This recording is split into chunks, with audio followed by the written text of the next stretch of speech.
এখন আমরা যদি বিশ্বাস করি যে আল্লাহর পক্ষ থেকে কোরআন নাজিল হয়েছে, তাহলে এটা তো মেনে নিতেই হবে যে কোরআনে যা আছে সব সত্য, তাই তো? আল্লাহ পাক কি মিথ্যা বলতে পারেন? নাউযুবিল্লাহ। এখন কোরআন এবং হাদিসের অনেক বিষয় আমরা প্রমাণ করতে সক্ষম হই আমাদের ক্ষুদ্র জ্ঞানে। আবার এমন অনেক বিষয় আছে যেগুলো আমরা আমাদের ক্ষুদ্র জ্ঞানে প্রমাণ করতে পারি না। যেমন ফেরেশতার অস্তিত্ব কি আমরা প্রমাণ করতে পেরেছি? আপনি কি ল্যাবে প্রমাণ করতে পারবেন? জিন জাতির অস্তিত্ব আমরা কি চোখে দেখে প্রমাণ করতে পারবো? কবরে আযাব দেওয়া হয়, আপনি কি এটা দেখে প্রমাণ করতে পারবেন? রূহ বা আত্মা বলে কিছু আছে আমাদের দেহের মধ্যে, এটা কি আপনি প্রমাণ করতে পেরেছেন? অনেক সময় মুমিন ব্যক্তি স্বপ্ন দেখে এবং স্বপ্নগুলো সত্য হয় কি না? এবং হাদিসে এসেছে শেষ জামানায় মুমিন ব্যক্তির স্বপ্ন কিন্তু সত্য হবে বেশি বেশি। তো এখন এই যে এমন কিছু বিষয় যেগুলো আমরা বাহ্যিক জ্ঞান দিয়ে প্রমাণ করতে পারছি না, কিন্তু আল্লাহ রাব্বুল আলামিন বলেছেন এগুলো সত্য, আমরা চোখ বন্ধ করে বিশ্বাস করি কিনা? বিশ্বাস করেন কিনা? জান্নাত দেখেছেন? জাহান্নাম দেখেছেন? না দেখে বিশ্বাস করি কিনা? ইমানের কয়টা পিলার বলেন তো দেখে ভাই? কয়টা? ছয়টা। কয়টা? আল্লাহ বিশ্বাস, ফেরেশতাগণে বিশ্বাস, নবী রসুলগণে বিশ্বাস, আসমানি কিতাব সমূহে বিশ্বাস, পরকালের জীবনে বিশ্বাস, তাকদীর বা ভাগ্যের ভালো মন্দে বিশ্বাস। এই ছয়টার মধ্যে শুধু কোরআন এবং মুহাম্মদ সাল্লাল্লাহু আলাইহি ওয়াসাল্লামকে বাদ দিয়ে আপনি কোনোটাই দেখেন না। দেখেছেন? আল্লাহকে দেখেছেন? ফেরেশতা মণ্ডলী, আগের আসমানি কিতাবগুলো, মুহাম্মদ সাল্লাল্লাহু আলাইহি ওয়াসাল্লামকে সাহাবীরা দেখেছেন, আপনি কি দেখেছেন? আগের নবী রাসূলদেরকে দেখেছেন? পরকালের জীবন দেখেছেন? তাকদীর বা ভাগ্যের ভালো মন্দ দেখেছেন? এই যে না দেখে যে আমরা বিশ্বাস করছি, এটার নাম হচ্ছে গায়েবে বিশ্বাস। কিসে বিশ্বাস? এটাই আল্লাহ পাক বলছেন আলিফ লাম মিম যালিকাল কিতাব লা রাইবা ফিহ। আলিফ লাম মিম এটা এমন একটা কিতাব যেই কিতাব নিয়ে কোনো সন্দেহ সংশয় নাই। হুদাল লিল মুত্তাকিন, এই কিতাব মুত্তাকিদেরকে পথ দেখাবে। কারা মুত্তাকি? আল্লাযীনা ইউমিনুনা বিল গায়বি, যারা এই অদৃশ্যে বিশ্বাস করে। বলেন সুবহানাল্লাহ। আল্লাহ পাকের আদেশ পালন করার নিমিত্তে, তার ইবাদত করার নিমিত্তে আমরা আল্লাহ পাকের এই আদেশগুলোকে না দেখেই বিশ্বাস করি। এখন কিছু মানুষ বলতে পারে তাহলে এগুলোর বৈজ্ঞানিক ব্যাখ্যা কি? উত্তর হচ্ছে এই যে কোরআন এবং হাদিসের সব কিছুকে বৈজ্ঞানিক ব্যাখ্যার মানদণ্ডে উত্তীর্ণ হয়ে আসতে হবে জরুরি না এটা। কারণ বিজ্ঞানের অনুসিদ্ধান্তগুলো সময়ে সময়ে বদলে যায়। আল্লাহ রাব্বুল আলামিনের বিধান কখনো বদলাবে না ইনশাআল্লাহ। কথা কি বুঝতে পারছেন? আর আল্লাহ রাব্বুল আলামিন আমাদেরকে অসীম জ্ঞান দিয়ে সৃষ্টি করেন নাই, ক্ষুদ্র জ্ঞান দিয়ে সৃষ্টি করেছে। আমরা আমাদের ক্ষুদ্র জ্ঞানে এতটুকু প্রমাণ করতে পারবো না। ভালো করে বোঝেন, আমরা আমাদের ক্ষুদ্র জ্ঞানে এতটুকু প্রমাণ করতে পারবো না যে আগামীকাল আপনার সাথে কি ঘটবে। বলতে পারবেন? কেউ পারবে? তো যে মানুষ তার সাথে আগামীকাল কি ঘটবে সেটাই বলতে পারছে না, সেই মানুষ কি আল্লাহ রাব্বুল আলামিনের এই মহাবিশ্বের অসীম জ্ঞানের অতল তলে ডুব দিতে পারবে? আমি বলছিলাম ইমানের 6 পিলার কি আপনি চোখে দেখেছেন? তারপরে বিশ্বাস করি কিনা ভাই? আচ্ছা, এখন আমরা এই জায়গায় ছিলাম যে আল্লাহ পাকের জ্ঞানটা অসীম। আল্লাহ পাকের জ্ঞান কি ভাই? আমি অসীমের একটা উদাহরণ দিয়ে বোঝাচ্ছি। মনে করেন এখানে আমরা যারা উপস্থিত আছি আমরা সবাই জান্নাতে চলে গেলাম, মনে করেন, আল্লাহ কবুল করুন। জান্নাতে যাওয়ার পরে কি সময় শেষ হয়ে যাবে না সময় আরো চলতে থাকবে? আচ্ছা, জান্নাতে যাওয়ার পরে 1 কোটি, 2 কোটি, 5 কোটি, 10 কোটি, 100 কোটি বছর পর এই জান্নাতীরা কি করবে, কি খাবে, কোথায় ঘুরবে, কোথায় ফিরবে, আল্লাহ রাব্বুল আলামিন এখনই সেটা জানেন। আলহামদুলিল্লাহ, বলেন আল্লাহু আকবার। আল্লাহকে চিনি একটু, আল্লাহ পাক এখনই সেটা জানেন, এই মুহূর্তে জানেন। যদি এখানে কোনো ভাই থাকেন, ফর এক্সাম্পল অমুক ভাইয়ের নাম আব্দুল্লাহ, এই ভাই মনে করেন জান্নাতে যাবেন ইনশাআল্লাহ, কথার কথা বলছে, কথার কথা। এখন তিনি জান্নাতে যাওয়ার 100 কোটি বছর পরে কোন হুরের সাথে কোথায় ঘুরে বেড়াবেন আল্লাহ পাক এখনই তা জানেন। আল্লাহ পাককে চিনতে শিখুন। আবার আমাদের মধ্যে আল্লাহ না করুক কেউ যদি জাহান্নামে যায়, সে ব্যক্তি জাহান্নামে যাওয়ার কোটি কোটি বছর পর কি আযাব ভোগ করবে আল্লাহ পাক এখনই এই মুহূর্তে সেটা জানেন। আলহামদুলিল্লাহ। এবং আগেও জানতেন। আল্লাহ পাকের কোনো শুরু নাই, আল্লাহ পাকের কোনো শেষ নাই। আল্লাহ পাকের কোনো শুরু নাই, আল্লাহ পাকের কোনো শেষ নাই। এমন নয় যে আল্লাহ পাক আমাদেরকে সৃষ্টি করে সৃষ্টিকর্তা হয়েছেন, রিজিক দাতা হয়েছেন, পালনকর্তা হয়েছেন, এমন নয়। সৃষ্টি করার আগে থেকেই আল্লাহ পাক সৃষ্টিকর্তা, পালনকর্তা, রিজিক দাতা সবকিছুই ছিলেন। বলেন আল্লাহু আকবার। আল্লাহ পাক একজন, তার কোনো শরীক নাই। আল্লাহ রাব্বুল আলামিনের জ্ঞান অসীম। এটার উদাহরণ হাদিসে দেয়া হয়েছে এভাবে যে মুসা এবং খিদির আলাইহিস সালাম নৌকায় সফর করছেন, একটা পাখি এসে নদী থেকে এক ফোঁটা পানি খেয়ে চলে গেল। তখন খিদির আলাইহিস সালাম বলছেন, হে মুসা, এই পাখিটা নদী থেকে যতটুকু পানি পান করতে পেরেছে, এই পানিটুকু হচ্ছে পুরো পৃথিবীর সমস্ত মাখলুকের জ্ঞান। আর এই পুরো নদীতে যত পানি আছে, এই সাগরে যত পানি আছে, এগুলো হলো আল্লাহ রাব্বুল আলামিনের জ্ঞান। আমি কি বুঝাতে পারছি ভাই? এখন সেই আল্লাহ রাব্বুল আলামিন যখন কোনো বিষয়কে সত্য বলবেন, সেটা সত্য কিনা? আল্লাহ পাক এখন বলছেন, আমি জিন আর মানব জাতিকে শুধু আমার ইবাদত করার জন্য সৃষ্টি করেছি। তার মানে জিন সত্য কিনা?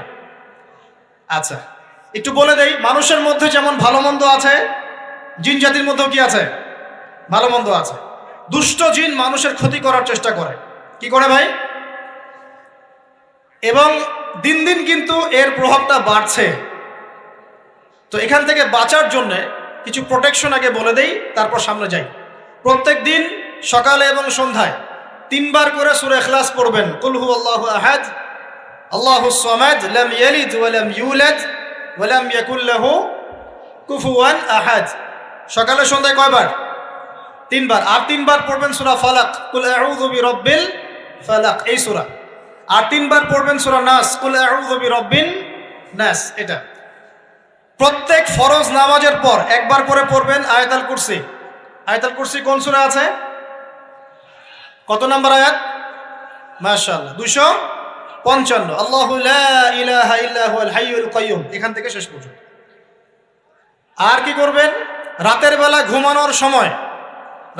ঘুমানোর সময় পড়বেন সূরাতুল বাকারা, এর শেষের 2টা বা 3টা আয়াত।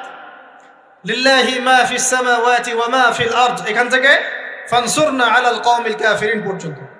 নবী সাল্লাল্লাহু আলাইহি ওয়াসাল্লাম বলেছেন, রাতের বেলা কেউ যদি সূরা বাকারার শেষের এই 2টা 3টা আয়াত পড়ে ঘুমায়, সারা রাত আপনি যদি ইবাদতে থাকতেন যে নেকি পেতেন, এটা পড়ে ঘুমানোর ফলে সেই নেকি পাবেন ইনশাআল্লাহ। এখন বলেন দেখি, কতজনের সূরা বাকারার শেষের 3টা আয়াত মুখস্থ আছে? মাশাআল্লাহ। তো এখন বলেন আমাকে, আল কোরআনের আলো ঘরে ঘরে কি জ্বলবে? বলেন। শোনেন, আমার কথা রাগ করেন না। আমরা তো সবাই চাই যে আল্লাহর কোরআন আল্লাহর জমিনে প্রতিষ্ঠা লাভ করুক, চাই কি না? তাহলে সবার আগে নিজের মধ্যে কোরআন কায়েম করতে হবে। কোথায়? আগে নিজের উপর কোরআন কায়েম করুন, নিজের উপর সুন্নাহ কায়েম করুন, নিজের উপর দিন কায়েম করুন। ইনশাআল্লাহ দিন ঘরে ঘরে পৌঁছে যাবে।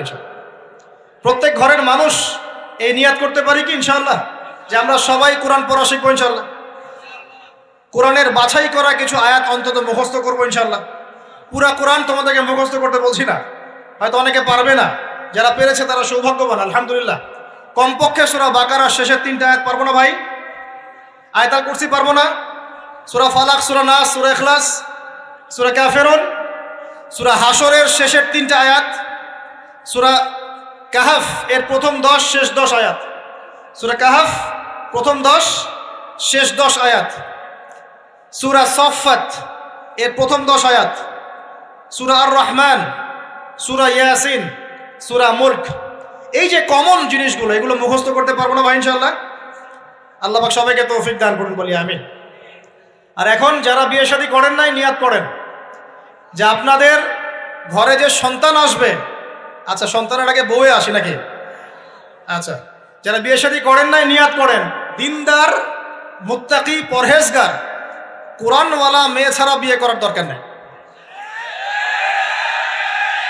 বাস বাস বাস বাস বাস।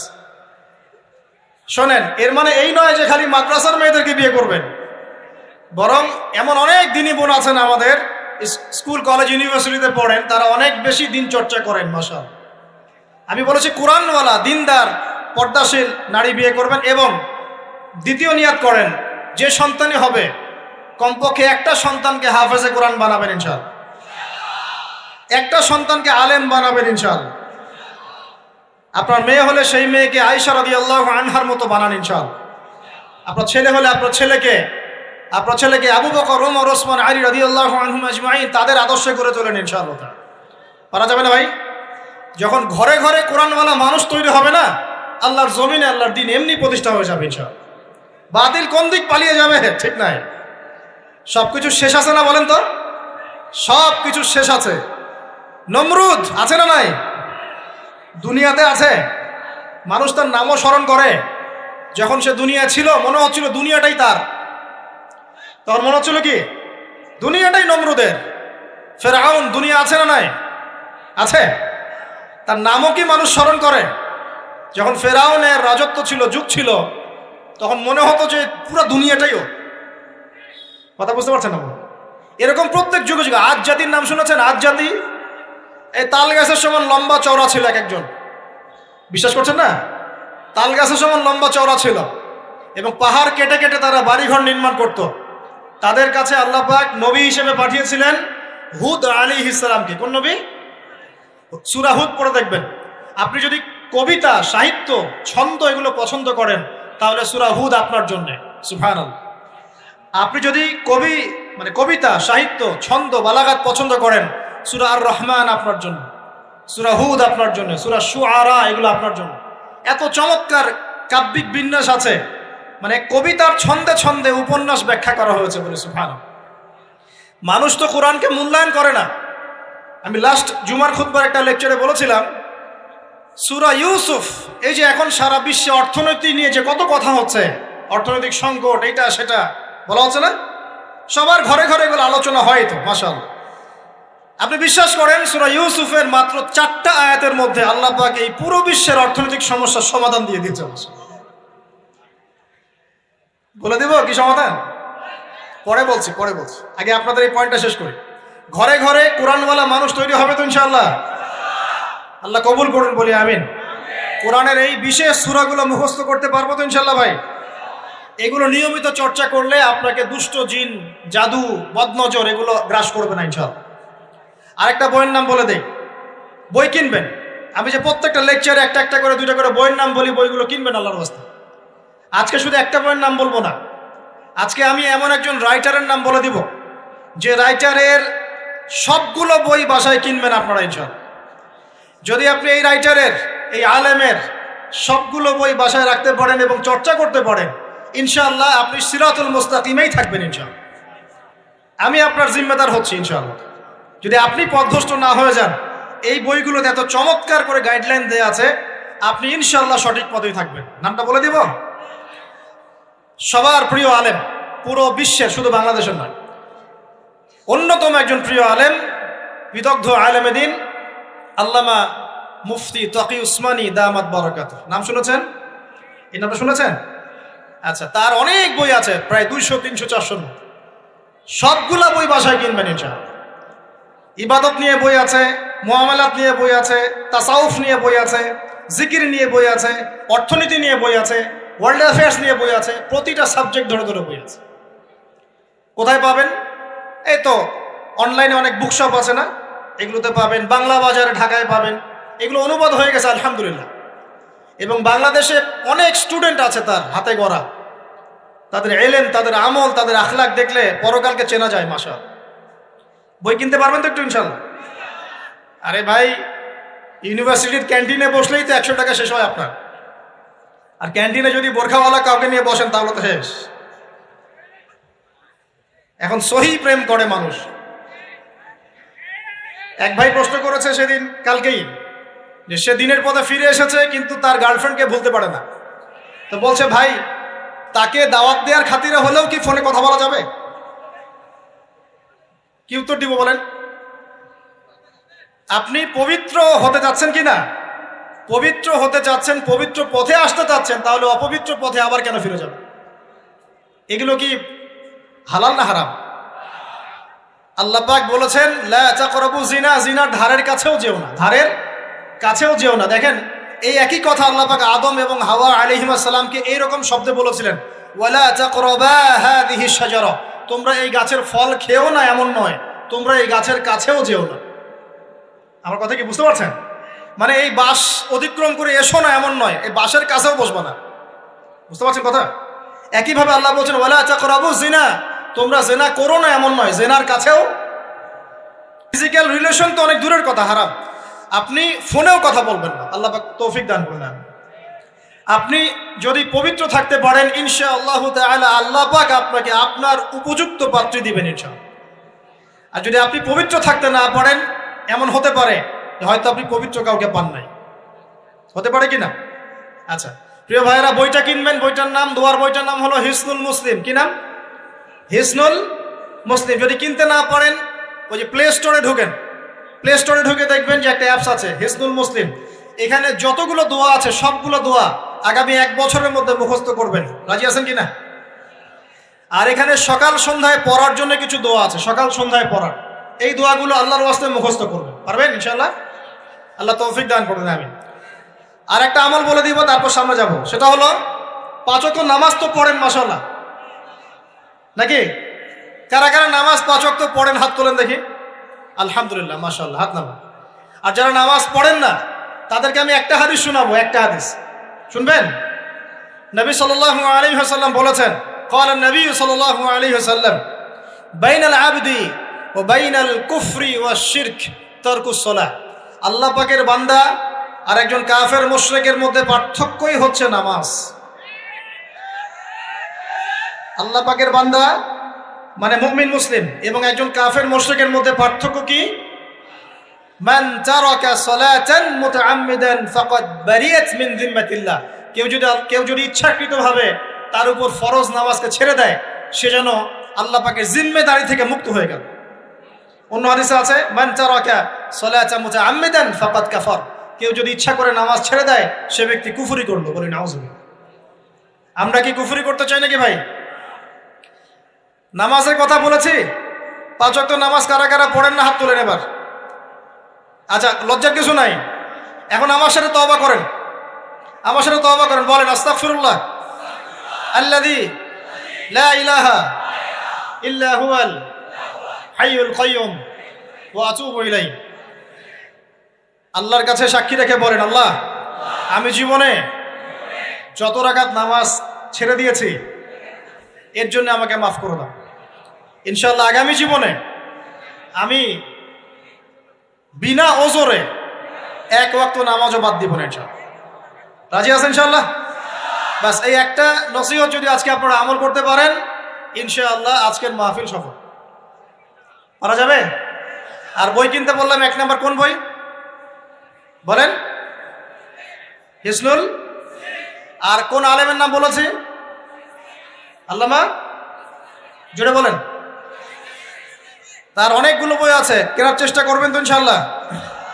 আল্লাহ পাক তৌফিক এনায়েত করুন, বলি আমিন। তাহলে আমরা সূরা যারিয়াতের 56 নম্বর আয়াতে কি শিখেছি ভাই? আল্লাহ রাব্বুল আলামিন আমাদেরকে সৃষ্টি করেছেন কেন? তার ইবাদত করার জন্য আছে। এখন আমাকে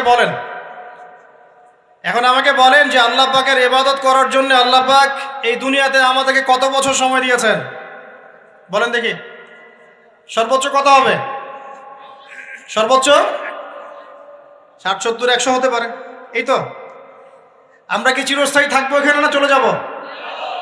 আচ্ছা, দুনিয়ার জীবনটা তাহলে কি? আল্লাহ পাক বলছেন আল্লাযী খালাকাল মাউতা ওয়াল হায়াতা লিয়াবলুয়াকুম আইয়ুকুম আহসানু আমালা। আল্লাহ পাক জীবন মৃত্যু সৃষ্টি করেছেন কেন?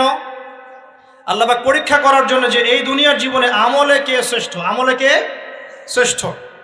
দুনিয়ার জীবনে আসার উদ্দেশ্য পেয়েছি আল্লাহর ইবাদত করা, এখন পেলাম আল্লাহ জীবন মৃত্যু কেন সৃষ্টি করেছেন?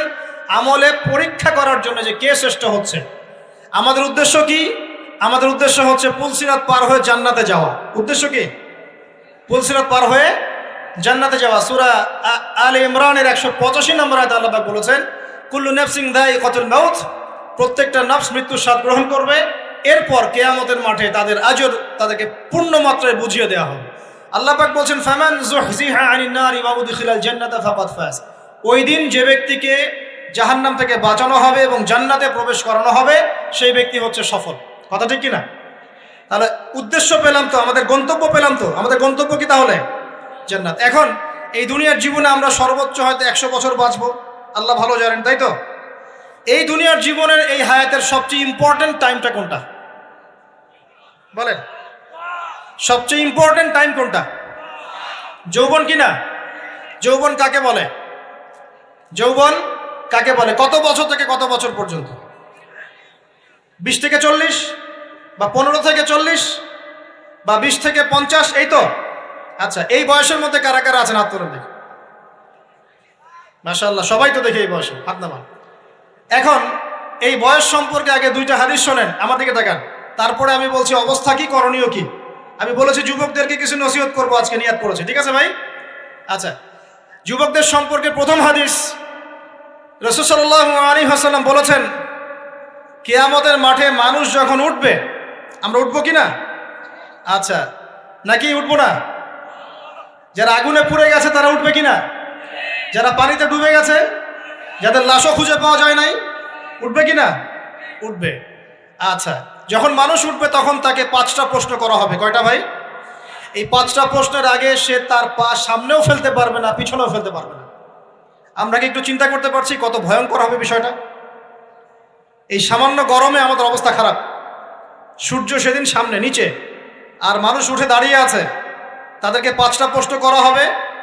যতক্ষণ পর্যন্ত প্রশ্নের উত্তর দিতে পারছে না, সামনেও যেতে পারবে না, পিছনেও আসতে পারবে না, পা নড়াতে পারবে না। 1, তোমার পুরো জীবনটা তুমি কোন কাজে ব্যয় করেছো? উত্তর কি রেডি আছে আমাদের কাছে? আমরা কি বলতে পারবো, হে আল্লাহ, আমরা আমাদের পুরো জীবন তোমার ইবাদত করে কাটিয়েছি? 2, তোমার যৌবন স্পেশালি তুমি কোন কাজে ব্যয় করেছো? তোমার যৌবন তুমি স্পেশালি কোন কাজে ব্যয় করেছো? যুবকরা কি উত্তর দেওয়ার জন্য প্রস্তুত আছে যে আমাদের যৌবন আমরা আল্লাহর পথে কাটিয়েছি? সবাই কি বলতে পারবো? 3 নাম্বার, তোমার রিজিকের উৎস কি ছিল? কোন পথে সম্পদ অর্জন করেছো? 4 নাম্বার, কোন পথে সম্পদ ব্যয় করেছো?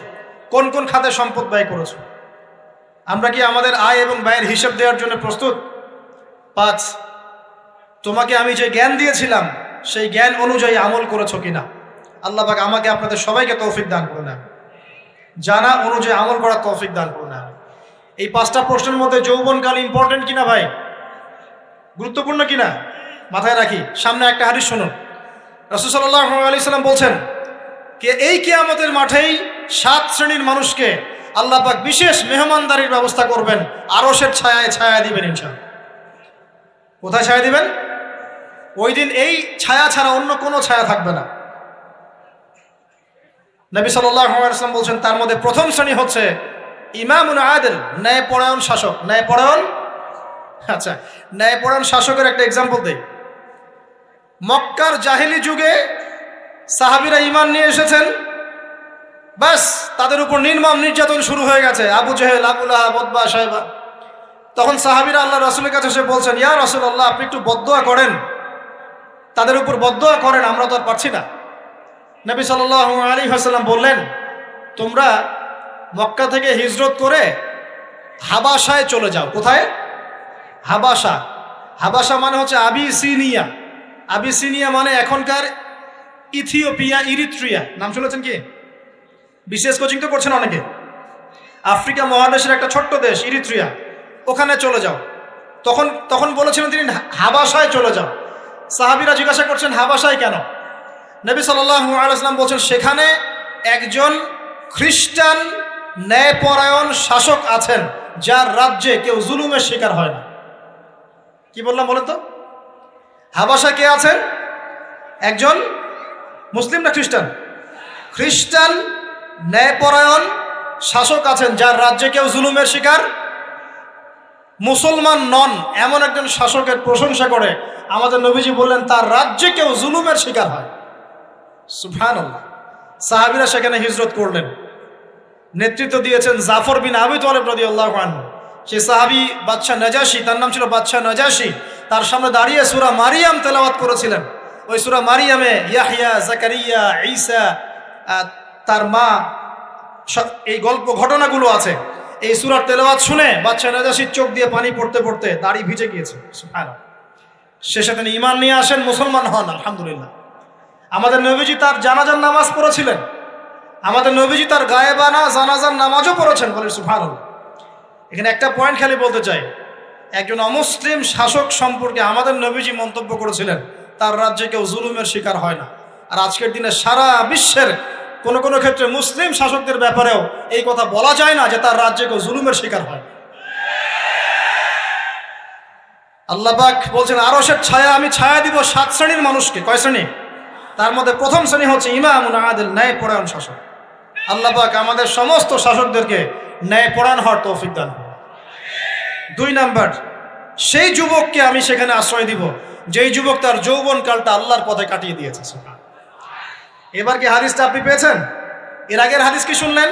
পা নড়াতে পারবেন না যতক্ষণ পর্যন্ত এই প্রশ্নের উত্তর না দিচ্ছেন যৌবনকাল কোন পথে ব্যয় করেছেন। এখন যদি আল্লাহর পথে ব্যয় করেন তাহলে আরশের ছায়া ছায়া পাচ্ছেন, আলহামদুলিল্লাহ। বাকিগুলো কারা কারা একটু বলে দেই। 3 নাম্বার হচ্ছে সেই ব্যক্তি যে একজন আরেকজনকে মহব্বত করে, এক ব্যক্তি আরেক ব্যক্তিকে মহব্বত করে শুধুমাত্র আল্লাহর সন্তুষ্টির জন্য। কথা কি বুঝতে পারছেন? এই মহব্বত আবার এই ছেলে মেয়ের ফ্রি মিক্সিং না। কথা বুঝতে পারেনি? দিনের খাতিরে মহব্বত, আল্লাহর জন্য মহব্বত, আল্লাহর জন্য। এখানে 4 নাম্বার এমন ব্যক্তি যে এত গোপনে দান করে যে তার বাম হাত জানে না ডান হাত কি দান করেছে। আমরা তো এখন 1 টাকা দান করলে 100 টাকা ফুটাই। ফেসবুক আছে, মারাত্মক একটা জিনিস ফেসবুক, মানে এটা মানুষকে আর মানুষ রাখে না। যে ব্যক্তি ফেসবুকে আসক্ত তার সাথে কথাবার্তা বলা, লেনদেন, চলাফেরা খুব ডিফিকাল্ট। মানে কি বোঝেন আগে কথাটা? কেন ডিফিকাল্ট? কারণ সে এত বেশি আসক্ত এখানে যে পান থেকে চুন খসলে সে আপনাকে পাবলিকলি ধুয়ে রেখে দিবে। কিছু হইলে আপনাকে ফেসবুকে টেনে নিয়ে আসবে, ফেসবুকে সবাইকে বলবে উনি আমার সাথে এই কাজ করছে। আপনি বলারও টাইম পাবেন না যে আপনি নির্দোষ। তো খুব মুশকিল না এগুলা। আল্লাহ মাফ করুক আমাদেরকে। এমন ভাবে দান করে যে বাম হাত জানে না ডান হাত কি দান করছে। 5 নাম্বার এমন ব্যক্তি যে এইটা যুবক, এটাও যুবক, যাকে কোনো সুন্দরী নারী আহ্বান করছে জিনার জন্য, সুন্দরী উচ্চ বংশের নারী, যে আসো আমার সাথে জেনা করো। ওই যে ইউসুফ আলাইহিস সালামের মতো, মনে আছে? ইউসুফ আলাইহিস সালামের ঘটনা মনে আছে? আচ্ছা, কিন্তু সেই যুবক বলে, সেই ব্যক্তি বলে ইন্নী আখাফুল্লাহ, আমি আল্লাহকে ভয় করি, আমি তোমার সাথে খারাপ কাজ করতে পারবো। এরকম ছেলে এবং এরকম মেয়ে এখন সমাজে খুঁজে পাওয়া যায়? হাতে গোনা, হাতে গোনা। আপনি অনলাইন ঘাটাঘাটি করেন, গুগল করেন, ক্রস চেক করেন, দেখবেন বাংলাদেশের 25 বছরের কম বয়সী ছেলে আর মেয়েদের জেনার হার কত আপনি বের করে দেখেন। 25 বছরের কম যে যুব সমাজ আমাদের সামনে আছে তাদের মধ্যে কত % যুবক এখন পর্যন্ত ফিজিক্যাল সম্পর্ক করেনি কারোর সাথে, আপনি খুঁজে বের করতে পারেন। শুধু ছেলেদের ক্ষেত্রে এটা নয়, মেয়েদের ক্ষেত্রেও আছে। এই যে অনার্স লাইফ পার করার আগেই বহু মেয়ে সতীত্ব নষ্ট করে ফেলছে, বহু ছেলে সতীত্ব নষ্ট করে ফেলছে। কথাগুলো কি রাগ করছেন? আমি আপনাদের ভাই এবং আমি আপনাদেরকে মহব্বত করি। আমরা জেনার পথে যাব না, আমরা হালাল সম্পর্ক থাকবো ইনশাআল্লাহ। যখন আপনি জেনায় চলে যাবেন আপনার কলব থেকে আল্লাহ নূর নষ্ট হয়ে যাবে। এটা এমন একটা পাপ যেটা করার পর মানুষ আল্লাহর সামনে মাথা তুলে দাঁড়াতে পারে না, লজ্জায় চোখ নেমে যায়, ইবাদতে স্বাদ পায় না। যখন হারাম সম্পর্কে, ফ্রি মিক্সিং, এগুলোতে মানুষ থাকে, ইবাদতে মানুষ স্বাদ পায় না। দিনের পর দিন ইবাদত করে মনোযোগ আসে না, মন লাগে না, চোখ দিয়ে একটু পানি বের হয় না, আল্লাহর জন্য কাঁদতে পারে না, কারণ মনের মধ্যে তো নূর নাই। আর যখন একটা মেয়ে বেপরদায় থাকে, অনেক ইবাদত করলেও তার এই বেপরদায় থাকার কারণে সমাজের বহু মানুষের চোখের জেনা হয়ে যায়। এতে করে ওই সব মানুষের পাপের ফল এই মেয়েটাকে ভোগ করতে হয় এবং মানুষের চোখের বদনজর লাগে, ওই মেয়ে অসুস্থ হয়ে পড়ে মানসিকভাবে, শারীরিকভাবে। আমি আমাদের যুবক ভাই এবং যুবক বোনদেরকে রিকোয়েস্ট করব, আল্লাহর ওয়াস্তে চরিত্রটাকে পবিত্র রাখার চেষ্টা করুন। আল্লাহ পাক তৌফিক দান করলেন। এই যুবককে আল্লাহ পাক আরশের ছায়া ছায়া দিবেন যে একটা মেয়েকে পেয়েও আল্লাহর ভয় তাকে ভোগ করে নাই। আল্লাহ পাক এরকম যুবক ঘরে ঘরে তৈরি করুন। তাহলে কি করবেন ভাই? হালাল উপার্জনের ব্যবস্থা করবেন, ব্যাস সরাসরি বিয়ে করে ফেলবেন। পরিবারকে বোঝানোর চেষ্টা করবেন, না বুঝলে আন্দোলন শুরু করবেন যে আমি জেনা করতে চাই না, আমি বিয়ে করতে চাই, বিয়ে আমার দেওয়ানি লাগবো, এরকম। ব্যাস তারপর দেখবেন বাপ মা কেমন করে বিয়ে না দেয়। আল্লাহ সাহায্য করবে ইনশাআল্লাহ। আল্লাহ আমাদের যুবক ভাইদেরকে চরিত্র হেফাজত করার স্বার্থে বিয়েকে সহজ করে দিন। আমি আবার কাউরে নিয়ে পালায় যায় না, ওই কাজ করতে যায় না কিন্তু আবার, ঠিক আছে? কারণ এভাবে কোর্টে গিয়েও যদি একটা মেয়ে বিয়ে করে, এই বিয়ের জায়েজ না জায়েজ নিয়ে অনেক কথা আছে। অতএব এইসব ঝুঁকির মধ্যে যাবেন না, বাসায় বোঝানোর চেষ্টা করবেন। আর এক শ্রেণীর ব্যক্তি আছে যাদেরকে আল্লাহ পাক আরশের ছায়া ছায়া দিবেন। তারা কারা? যারা গোপনে আল্লাহকে স্মরণ করে কাঁদতে পারে। বলি সুবহানাল্লাহ। এখন এই দুটো হাদিসের মধ্যে যুবকদের অবস্থান কি পেয়েছেন? আচ্ছা, আরেকটা শোনাই এবার। নবী সাল্লাল্লাহু আলাইহি ওয়াসাল্লাম বলেছেন, 5টা জিনিস আসার আগেই 5টা বিষয়কে মূল্যায়ন করো। 1, তোমার বার্ধক্য আসার আগেই তোমার যৌবনকে মূল্যায়ন করো। যৌবনের গুরুত্ব পেলেন তো এবার? তোমার মৌত আসার আগেই তোমার জীবনকে মূল্যায়ন করো। অসচ্ছলতা আসার আগেই সচ্ছলতাকে মূল্যায়ন করো। অসুস্থতা আসার আগেই সুস্থতাকে মূল্যায়ন করো। এবং এই যে কথাটা বললাম যে তোমার বার্ধক্য আসার আগেই যৌবনকালটাকে মূল্যায়ন করো। এই হাদিসগুলোর মধ্যে আমরা সংক্ষিপ্ত পরিসরে যৌবনকালের গুরুত্ব পাচ্ছি কিনা ভাই? এখন এই যৌবনকালটা আমাদের কাটানো উচিত আল্লাহ পাকের ইবাদতের মধ্য দিয়ে। এই যৌবনকালটা আমাদের কাটানো উচিত কয়েকটা বিষয়ের মধ্য দিয়ে। তার মধ্যে আমি 10টা পয়েন্ট আপনাকে বলবো। কয়টা ভাই? 10টা। 1, এই যৌবনকালে সবার আগে আমাদের কর্তব্য হচ্ছে দ্বীনের ইলম অর্জন করা। কি করা ভাই? দ্বীনের ইলম অর্জন বলতে আমি কি বোঝাচ্ছি? দ্বীনি ইলম অর্জন বলতে আপনাকে আমি বোঝাচ্ছি যে কমপক্ষে কোরআনটুকু তেলাওয়াত করতে শিখুন, হাদিসগুলো পড়তে শিখুন, ইসলামী বইপত্র পড়াশোনা করুন, পাশাপাশি জেনারেল সাবজেক্টগুলোও পড়াশোনা করুন। এদিকে আপনি এগিয়ে যান, এদিকেও এগিয়ে যান, দুই দিকে আগাতে থাকেন। এর পাশাপাশি বরেণ্য ওলামায়ে কেরামদের সোহবতে থাকার চেষ্টা করেন। যারা রিনাউন্ড এবং বরেণ্য ওলামায়ে কেরাম, তাদের সোহবতে থাকার চেষ্টা করেন। ইলম অর্জনের অনেক ধাপ আছে। শুরু করেন কোরআন তেলাওয়াত দিয়ে, তারপরে আস্তে আস্তে হাদিসে যান, কোরআনের তাফসিরে যান, ইতিহাস পড়েন, ইসলামের ইতিহাস পড়েন, ইসলামিক অর্থনীতি পড়েন, রাসূলের জীবনী সিরাত পড়ে দেখেন, ইসলামিক ফিখের বইগুলো পড়ে দেখেন। আস্তে আস্তে গ্র্যাজুয়ালি আপনি সামনে যান। এই সিলেবাসটা আপনি কোত্থেকে পাবেন? এই সিলেবাসটা দেখবেন প্রত্যেক জেলায় জেলায় বরেণ্য কওমি ওলামায়ে কেরাম আছেন না, তাদের সাথে পরামর্শ করবেন, আপনাকে সুন্দর সিলেবাস করে দেবে ইনশাআল্লাহ। এইভাবে আপনি পড়াশোনা করবেন এবং ওস্তাদের সাথে থেকে পড়াশোনা করবেন। একা একা সব কিছু করা যায়? একা একা সব কিছু করা যায় না। একটা সিলসিলা লাগে, একটা ওস্তাদের সোহবত লাগে নাকি? একা একা কি কোরআন সুন্নাহ সব বুঝে ফেলতে পারবেন আপনি? তাই মনে হয়? কখনোই না। অতএব বরেণ্য আলেমদের সোহবতও লাগবে, আবার আপনার চেষ্টাও লাগবে। আল্লাহ পাক তৌফিক দান করুন। এই যৌবনকালের প্রথম কাজ কি ভাই? ইলম অর্জন করা। 2 নম্বর, এই যৌবনকালে আমরা যে পরিমাণ ফিজিক্যালি ফিট থাকি, শরীরে শক্তি থাকে, উদ্যম থাকে, আমাদের বয়সটা 40-50 হয়ে গেলে সেটা থাকবে না। থাকবে? অতএব এই যৌবনকালে বেশি বেশি ইবাদত করতে থাকেন। আল্লাহ পাক তৌফিক দান করুন। এই যৌবনকালে 5 ওয়াক্ত নামাজ তো পড়বেনই, এর পাশাপাশি নফল নামাজগুলো পড়ার চেষ্টা করুন। এর পাশাপাশি আপনি চেষ্টা করবেন তাহাজ্জুদের ওয়াক্তে একটু নামাজ পড়ার জন্য, কমপক্ষে 2 রাকাত, কমপক্ষে 2 রাকাত, অ্যাটলিস্ট 2 রাকাত নামাজ তাহাজ্জুদের সময় পড়ার চেষ্টা করি। আল্লাহ আমাকে তৌফিক দেখ, আপনাদের সবাইকে তৌফিক দান করুন। ওই সময় আপনি যে দোয়াই করবেন আল্লাহর কাছে কবুল হবে ইনশাআল্লাহ। যে দোয়াই করবেন আল্লাহ কবুল করবেন ইনশাআল্লাহ। যদি আপনার রিজিকটা কি হয়? হালাল হয়। হারাম রিজিক দিয়ে ইবাদত কবুল হয়? হারাম রিজিকের দোয়া কবুল হয়? কবুল হয় না। 3 নাম্বার, এই যৌবনকালে আমরা রাসূলের সুন্নতের উপর বেশি আমল করবো ইনশাআল্লাহ। করা যাবে ইনশাআল্লাহ? তাহলে নিয়াত করতে পারি যে ইনশাআল্লাহ চেহারাগুলো পরিবর্তন হবে। চেহারা পরিবর্তন মানে কি? হ্যাঁ, রাখা যাবে না? এখনো গজায় নাই। প্রত্যেক সপ্তাহে আপনাকে নবীর সুন্নতের উপর এরকম করে কুরবানি এবং জবাই করতে কে বলেছে? নবী সাল্লাল্লাহু আলাইহি ওয়াসাল্লামের সুন্নতকে জবাই করাটা কি ভালো কাজ? হ্যাঁ বলেন তো। আমরা তো এমন অনেক নাপিত ভাইদেরকে চিনি যারা এই ধরনের বক্তব্যগুলো শুনে আলহামদুলিল্লাহ জীবন পরিবর্তন করেছেন। তার দোকানে লিখে দিয়েছেন এখানে চুল কাটা হয়, দাড়ি শেভ করা হয় না। খুশি হন নাই? মুসলিমদের কথা বলছি, অমুসলিমদেরকে নিয়ে আমাদের চিন্তা নাই তো? চিন্তা আছে। একটা কথা মনে রাখবেন, একটু কথাটা মনের কান দিয়ে শোনেন। দাড়ি হচ্ছে একমাত্র ভিজিবল সুন্নত। দাড়ি হচ্ছে একমাত্র ভিজিবল সুন্নত। ভিজিবল মানে কি? যা দেখা যায়। দাড়ি একমাত্র ভিজিবল সুন্নত, দৃশ্যমান সুন্নত, যেটা নিয়ে আপনি আমি কবরে যাবো ইনশাআল্লাহ। আর কোন সাইন দেখে বোঝার বুদ্ধি নাই এই ব্যক্তি কত বড় মুসলিম, কত বড় সুন্নতের পাবন ছিল। খালি কপালের সেজদার দাগ আর চেহারার দাড়ি বাকি থাকবে। কথা বুঝতে পারছেন ভাই? নিয়াত করা যায় একটু দাড়ি ছেড়ে দিব, নাকি দাড়ি রাখলে চাকরি পাবেন না? দাড়ি রাখলে মেয়ে দিবে না নাকি?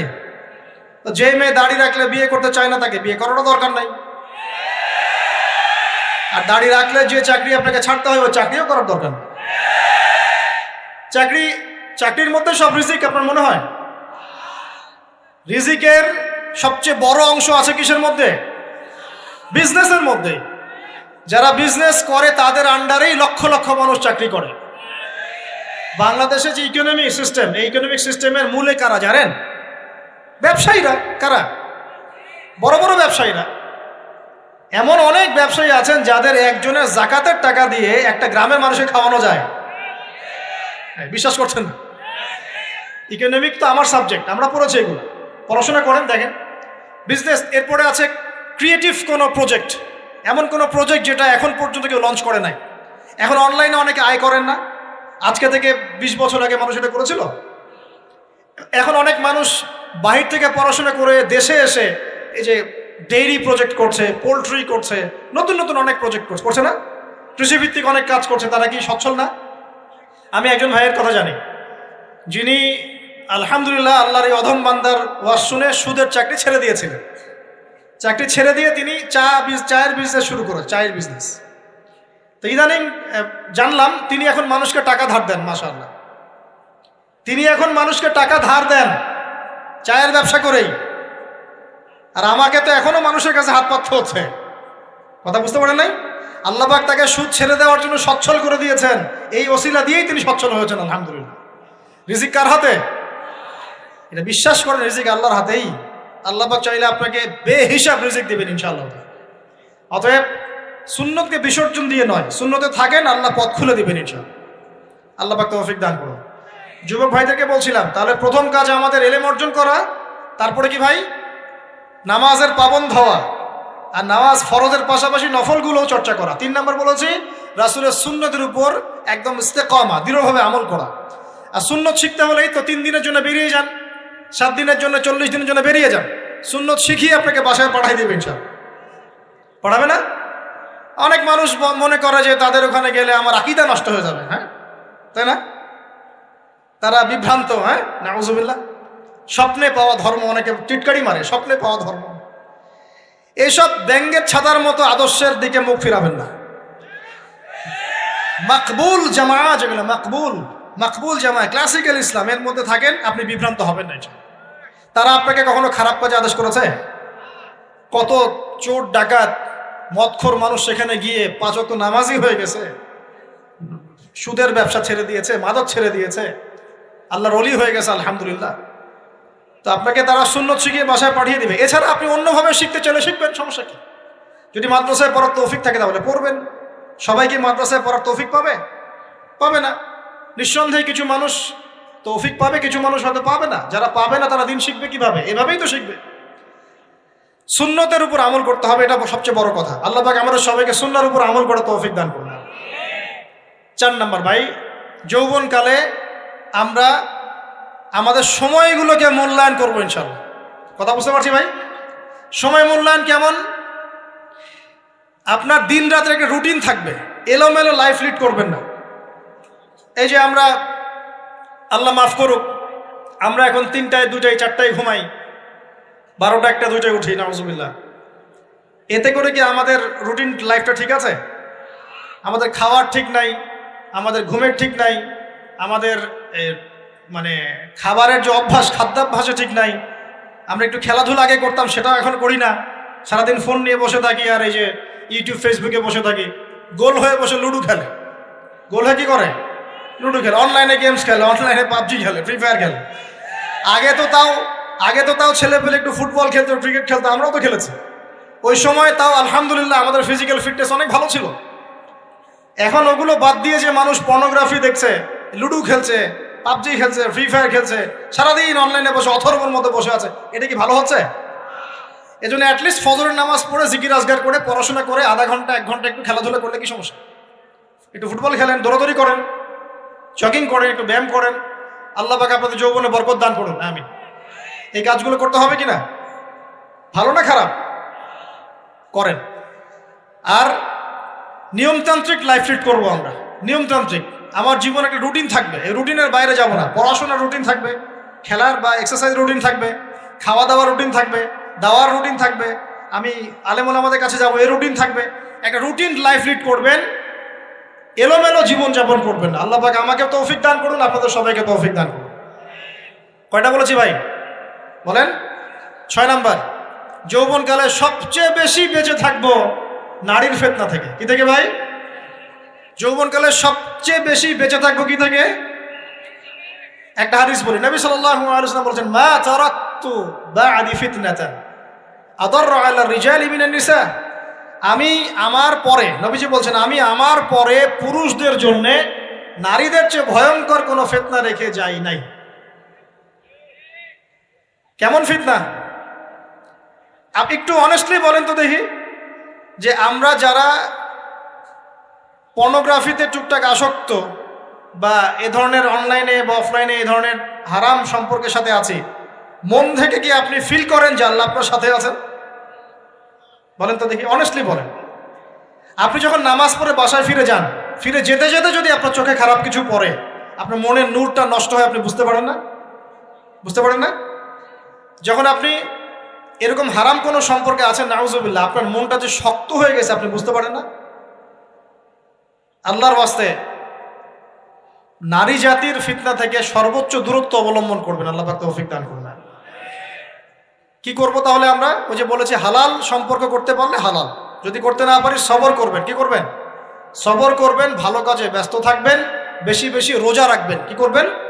বেশি বেশি রোজা রাখবেন। সোমবারে রোজা রাখবেন, বৃহস্পতিবারে রোজা রাখবেন। এভাবে আপনি আপনার জীবনটা গুছিয়ে নেন, আল্লাহ পাক প্রবৃত্তিকে নিয়ন্ত্রণ করার ক্ষমতা দিবেন ইনশাআল্লাহ। এরপরেও যদি ভুল হয়ে যায়, হতে পারে এই যুগটা ফিতনার যুগ, চরম ফিতনার যুগ। যদি কোনো ভুল হয়ে যায়, খবরদার আপনি হতাশ হবেন না। ভুল হয়ে গেলে কখনো হতাশ হবেন না। হতাশা শয়তানের পক্ষ থেকে আসে, কখনো হতাশ হবেন না। দেন ওযু করে জায়নামাজে দাঁড়িয়ে 2 রাকাত নামাজ পড়ে আল্লাহকে বলবেন, আল্লাহ আমার ভুল হয়ে গেছে, আমাকে মাফ করে দাও। পারা যাবে ইনশাআল্লাহ। জীবনে কখনো হতাশ হবেন না। জীবনে যাই হয়ে যাক না কেন, কখনো হতাশ হবেন না। মনে রাখবেন, আল্লাহ আপনার রব, আল্লাহ আপনার সাথে আছেন ইনশাআল্লাহ। অতএব নারীর ফিতনা থেকে নিজেকে বাঁচিয়ে রাখার চেষ্টা করুন, আল্লাহ পাক তৌফিক এনায়েত করুন। 7 নাম্বারটা হচ্ছে, এই সমাজ আপনাকে যেভাবে শেখায়, কিভাবে শেখায়? এই যে স্কুল, কলেজ, ইউনিভার্সিটি, চাকরি, বিয়ে, সন্তান প্রতিপালন, আর তারপর ইন্না লিল্লাহি ওয়া ইন্না ইলাইহি রাজিউন, এই তো শেখায় নাকি? সবসময় মনে রাখবেন যে আল্লাহ রাব্বুল আলামিনের পরিকল্পনাই আপনার উপরে সবচেয়ে বেশি অগ্রাধিকার যোগ্য, সমাজের পরিকল্পনা নয়। পরিবার আপনাকে চাপ দিচ্ছে, চাকরি পাস না, পড়াশোনা করিস না, হ্যাঁ পড়াশোনায় কেন তুই 80 নম্বর পাইলি না, কেন চান্স পেলি না, কবে চাকরি পাবি, কবে আমাদেরকে দেখবি, খাওয়াবি, পড়াবি, এই যে চাপগুলো চারপাশ থেকে আসে কিনা? অনেক যুবক দেখা যায় মাদকাসক্ত হয়, অনেকে দেখা যায় আত্মহত্যা করছে ইদানিং, করছে কিনা ভাই? এই শব্দটা থেকে আমি এই পয়েন্টটা আজকে লিখেছিলাম যে ভুলেও আল্লাহর প্রতি বিশ্বাস এবং তাওয়াক্কুল হারাবেন না। সমাজ যেভাবে শেখায়, সমাজ চারপাশে যে চাপ আপনাকে দিচ্ছে, এই চাপে নিজে গা ভাসিয়ে দিবেন না। আপনি আল্লাহর কাছে দোয়া করবেন, আল্লাহর কাছে পথ চেয়ে নেবেন এবং আল্লাহর প্রতি তাওয়াক্কুল ভরসা করবেন। কখনো আত্মহত্যার পথ বেছে নেবেন। কি হয়েছে? 80 নম্বর পান নাই তো কি হয়েছে? আপনি চেষ্টা করেছেন কিন্তু চান্স পান নাই তো কি হয়েছে? চেষ্টা তো করেছেন আপনি চেষ্টা করেছেন ইউনিভার্সিটিতে চান্সের জন্য, আপনি চান্স পাই নাই, চেষ্টা করেছেন না আপনি? বাস, চেষ্টা করেছেন, পাই নাই, তাকদিরে ছিল পাই নাই, বাস। আমি আমার চেষ্টা করেছি। কখনোই আত্মহত্যার পথ বেছে নেবেন না। আর আমরা পিতা মাতাদেরকে রিকোয়েস্ট করব, কোনো অবস্থাতেই সন্তানকে এত বেশি চাপ দিবেন না যে সন্তানটার এই কোমরটাই ভেঙে চলবে। এই সমস্যাগুলো দিন দিন বাড়ছে সমাজের মধ্যে। কেন এত চাপ দিচ্ছেন? তার প্রতিভা কোথায় খুঁজে বের করুন। তাকে জোর করে কেন টেনে লম্বা করার চেষ্টা করছেন?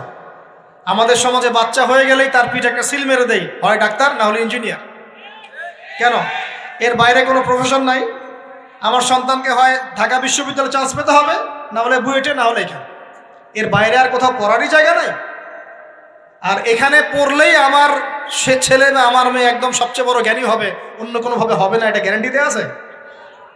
যারা সভ্যতা বিনির্মাণ করেছেন তারা কয়জন বড় বড় ডিগ্রি সার্টিফিকেট পেয়েছেন খুঁজে বের করে দেখেন, দেখেন খুঁজে বের করে। আমরা ফিলোসফির মধ্যে যে ফিলোসফারদের হিস্ট্রি পড়েছিলাম তাদের মধ্যে বেশিরভাগই দেখা যায় স্কুলেও যায় নাই, কলেজেও যায়। আছে না এমন? আছে। আমি বলছি না আপনারা যাবেন না, আমি বলছি জ্ঞানের মানদণ্ড এটাই নয় যে আমার সার্টিফিকেট অর্জিত হয়েছে, সার্টিফিকেটটাই জ্ঞানের মানদণ্ড নয় তো। হ্যাঁ, প্রতিযোগিতার একটা জগৎ আছে, আমাকে সে জগৎ উতরাতে হবে। আপনি চেষ্টা করবেন, যদি না হয় তাকদীরে ছিল, হয় নাই, বাস হয় না। আমাকে আল্লাহ পাঠিয়েছেন তার ইবাদত করার জন্য, এখানে আত্মহত্যা করার জন্য আল্লাহ আমাকে পাঠান নাই। আমার জীবন যদি দিতেই হয় তাহলে আল্লাহর জন্য দিব ইনশাআল্লাহ। ঠিক আছে কথা? ব্যাস, দুনিয়ার জন্য নয়। আল্লাহ পাক বোঝার তৌফিক দান করুন। কটা বললাম? 7টা না 8টা? 7টা। 8 নাম্বার, 8 নাম্বারটা ইম্পর্টেন্ট এবং এটা আপনাদের জন্য মজাদার। সেটা হলো 8 নাম্বারটা বেশি ইম্পর্টেন্ট।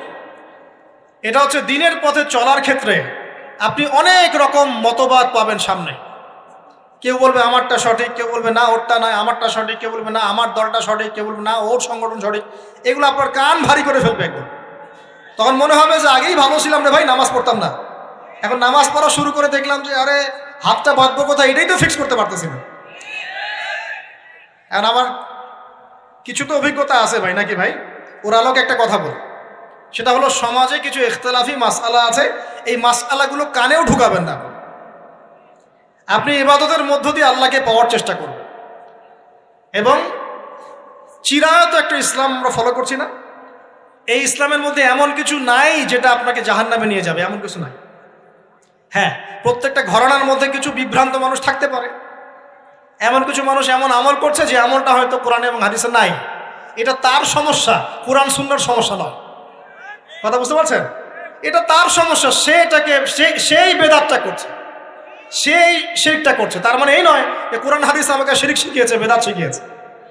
কোরআন এবং হাদিসে যেটা আছে এটা সুন্দর এবং এটা চিরায়ত একটা ক্লাসিক্যাল ইসলাম আমাদের কন্টিনেন্টে আছে, বাংলাদেশেও আছে। এখানে থাকলে আপনি বিভ্রান্ত হবেন না ইনশাআল্লাহ তাআলা। বরেণ্য ওলামায়ে কেরামদের কাছে গিয়ে অন্তত একজন হকপন্থী আলেমের সাথে পরামর্শ করে আপনি আমল করার চেষ্টা করুন। আর যে বিষয়গুলো নিয়ে ইখতিলাফ আছে এগুলো নিয়ে সমাজে মতপার্থক্য সৃষ্টি করে সমাজটাকে বিভক্ত করতে যায় না। আল্লাহর ওয়াস্তে মসজিদ ভাগ করতে যায় না, সমাজকে ভাগ করতে যায় না। জাতিগত ঐক্যটা রক্ষা করেন, আল্লাহ পাক বোঝার তৌফিক দান। আর যদি মানুষের মধ্যে খারাপ কিছু দেখি, ওই খারাপ কিছু বিষয়টা আমি এড়িয়ে যাবো ইনশাআল্লাহ। আর কোনটা ভালো কোনটা খারাপ আমি বুঝবো কিভাবে? আমি 10 জন আলেমের সাথে পরামর্শ করবো, বাস। আমি এত বড় আলেম নই, তাহলে আমি 10 জন আলেমের সাথে পরামর্শ করব যে হুজুর এই বিষয়টা চলছে, এটা সম্পর্কে আসলে বিষয়টা কি। একটা ঘরানার দিকে কখনো আপনি সাম্প্রদায়িকভাবে বায়াস্ট হয়ে যাবেন না। আপনি আপনার চিন্তাটাকে লিবারেল রাখবেন, হকটা যেখানে পাবো সেটা নিব ইনশাআল্লাহ। এমন নয় যে উনি বলেছেন বলেই হক আর কারোটা নিব না, ওনারটাই নিব, এভাবে চিন্তা করবেন না। হক যেখানে আছে সেখানে যাবেন আপনি ইনশাআল্লাহ। আল্লাহ পাক আমাদেরকে বোঝার তৌফিক দান করুন। আর যে ইখতিলাফগুলো আছে এগুলো নিয়ে সমাজকে বিভক্ত করতে যায় না, মতানৈক্য নিয়েই ঐক্য হবে ইনশাআল্লাহ তাআলা। আল্লাহ পাক আমাদেরকে এই কথাটা বোঝার তৌফিক দান। আর শেষের দুটো হলো যৌবনকালে আমরা আমাদের পরবর্তী জীবনের প্রস্তুতি গ্রহণ করবো ইনশাআল্লাহ। কারণ বার্ধক্যের জীবনে আপনি কিন্তু এই কাজগুলো এখন করতে পারছেন, সেগুলো পরে পারবেন না। অতএব এই সময়ই আপনি আপনার রিজিকের একটা অংশ সঞ্চয় করার চেষ্টা করুন, কিছু সাস্টেইনেবল অ্যাসেট করার চেষ্টা করুন, যাতে পরবর্তী বয়সে গিয়ে আপনাকে দিনের দিকে কাজ করার জন্য দুনিয়ার ফিতনায় পড়তে না হয়। আল্লাহ পাক আপনাদেরকে হালাল রিজিকের ব্যবস্থা করে দিন, আমি দোয়া করি আল্লাহুম্মা আমিন। আর সবশেষ যেটা বলতে চাচ্ছিলাম, দেখুন যৌবনকালে আমরা যা করতে পারবো অন্য সময় পারি না, তাই এই যৌবনেই ইলম অর্জন করে আল্লাহ পাকের দ্বীনের এই দাওয়াতের মেহনত আমরা শহরে শহরে, গ্রামে গঞ্জে, জেলায় উপজেলায়, প্রত্যন্ত অঞ্চলে সমস্ত জায়গায় পৌঁছে দেবো ইনশাআল্লাহ। যৌবনকালে আমরা বেশি বেশি দাওয়াতি কাজ করার চেষ্টা করবো, আল্লাহ পাক তৌফিক দান করুন। যতটুকু জানেন, আপনি এতটুকু জানেন না যে নামাজ পড়তে হয় 5 ওয়াক্ত, তাহলে নিজে পড়েন, মানুষকে নামাজের দাওয়াত দেন। আপনি এতটুকু জানেন না যে ভাই সুদ খাওয়া হারাম, জানেন কি না ভাই? ব্যাস আপনি মানুষকে বলেন যে ভাই হালাল খাই, সুদ না খাই। আপনি এতটুকু জানেন না যে জেনা করা হারাম, বাস আপনি আপনার বন্ধুকে দাওয়াত দেন, ভাই জেনার দিকে যাস না এবং হারাম অ্যাফেয়ার্সে যাস না। যতটুকু জানেন অতটুকু মানুষের কাছে পৌঁছে দেন। আল্লাহ পাক তৌফিক দান করুন। যুবক ভাইদেরকে আমি এই 10টা নসিহত করলাম আছে, এই নসিহতগুলো একটু মেনে চলেন, যৌবনটা সুন্দর হবে ইনশাআল্লাহ। এছাড়া আর অনেক নসিহত আছে, এগুলো ওই যে বইগুলোর নাম বলে দিয়েছি, আল্লামা তাকি উসমানী হুজুরের যে বইগুলো, এগুলো পড়েন, ইনশাআল্লাহ দেখবেন আরো অনেক হেদায়েত আপনি পাবেন। মোটা দাগে কথা হচ্ছে ইলম অর্জন করতে হবে। রাজি আছে কিনা ভাই? রাজি আছে কিনা বলেন? ইলম অনুযায়ী আমল বাড়িয়ে দিব। রাজি আছে কিনা? হকপন্থী ওলামায়ে কেরামের সাথে পরামর্শ করে চলবো। রাজি আছে কিনা? আমরা যৌবনকালে হালাল রিজিক অন্বেষণের চেষ্টা করবো। রাজি আছে কিনা?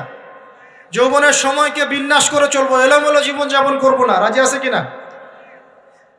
নারীদের ফিতনা থেকে বেঁচে থাকার চেষ্টা করবো। রাজি আছে কিনা? আগামী দিনের জন্য, ইসলামকে এগিয়ে নেওয়ার জন্য দাওয়াতের মেহনত করবো। রাজি আছে কিনা? আচ্ছা, এখন আসেন, এগুলো আমাদের করণীয় ছিল, আমাদের যুবকরা এখন করছে কি সেটা শুনে। আমাদের যুবকরা এখন কিশোর গ্যাং করছে। কিশোর গ্যাং কি করছে?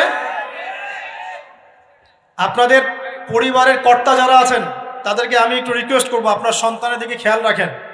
আপনার সন্তানকে যত ছোট মনে করছেন, আপনার সন্তান এখন এত ছোট নয়। কিশোর বয়সে সে এমন পাপও করে ফেলেছে যা আপনি এখনো করেন নাই। কিশোর বয়সে এমন এমন পাপ করা তার শেষ যা আপনি এখনো চিন্তাও করতে পারেন না। অতএব সন্তানকে শুধু গায়ে গতরে বড় করলে হয় না। আমরা যে সন্তানকে মানুষ করার জন্য নিজের ঘাম ঝেড়ে দিচ্ছি, মানুষ করার অর্থ হচ্ছে ওর আত্মাটাকে গড়ে তোলা, দেহটাকে গড়ে তোলা নয়, তার আত্মাটাকে গড়ে তুলুন। সন্তানের দিকে খেয়াল রাখেন। ঢাকা শহরে কিশোর গ্যাংয়ের দৌরত্বে টেকা যাচ্ছে না। রাস্তাঘাটে ছিনতাই করছে, মাদক সেবন করছে, মানুষের সম্পদ মোবাইল ধুপ করে কেড়ে নিয়ে দৌড় দিচ্ছে, এক গ্যাং আরেক গ্যাংয়ের সাথে মারামারি করছে। এগুলো শিখছে কোত্থেকে? এগুলো শিখছে আপনার ওই যে অপসংস্কৃতি দেখে দেখে।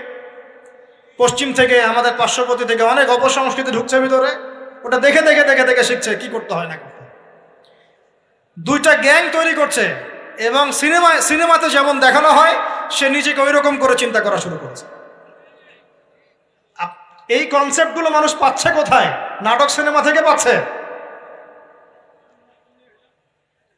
একটা দল ক্রিয়েট করেছে, সে সেই দলের নেতা হয়েছে, আরেক দল তাকে মারতে আসছে, সে আবার তাকে মারতে যাচ্ছে। এই যে জিনিসগুলো, এগুলো নাটক সিনেমায় দেখানো হচ্ছে না এখন? যুবকরা শিখছে কোত্থেকে এগুলা?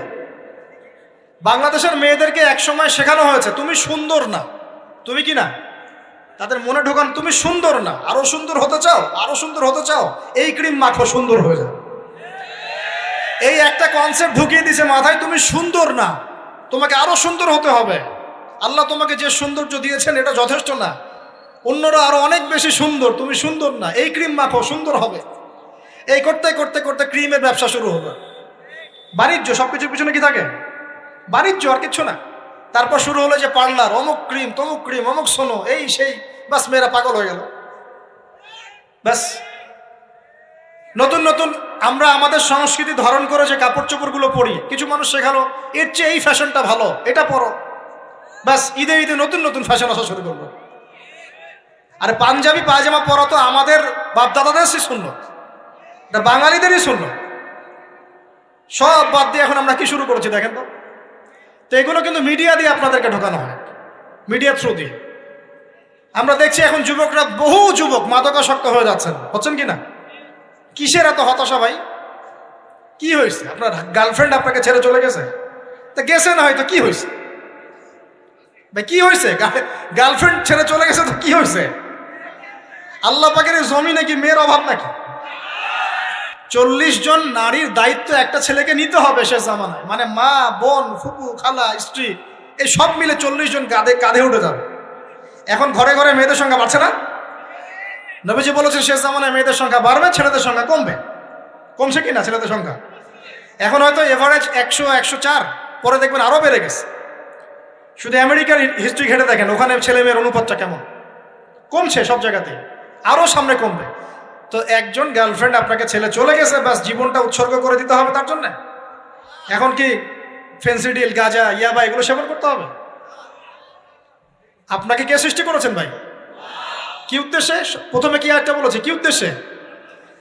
আমাকে আল্লাহ পাঠিয়েছেন দুনিয়াতে নামাজ পড়তে, রোজা রাখতে, দিনের প্রচার করতে, দিনের জ্ঞান অর্জন করতে, এই তো। তা আমি একজন মেয়ের জন্য জীবন নষ্ট করে দিব কেন? আমি তাহলে আল্লাহর কাছে কি মুখ দেখাবো আর নবীর কাছে কি মুখ দেখাবো?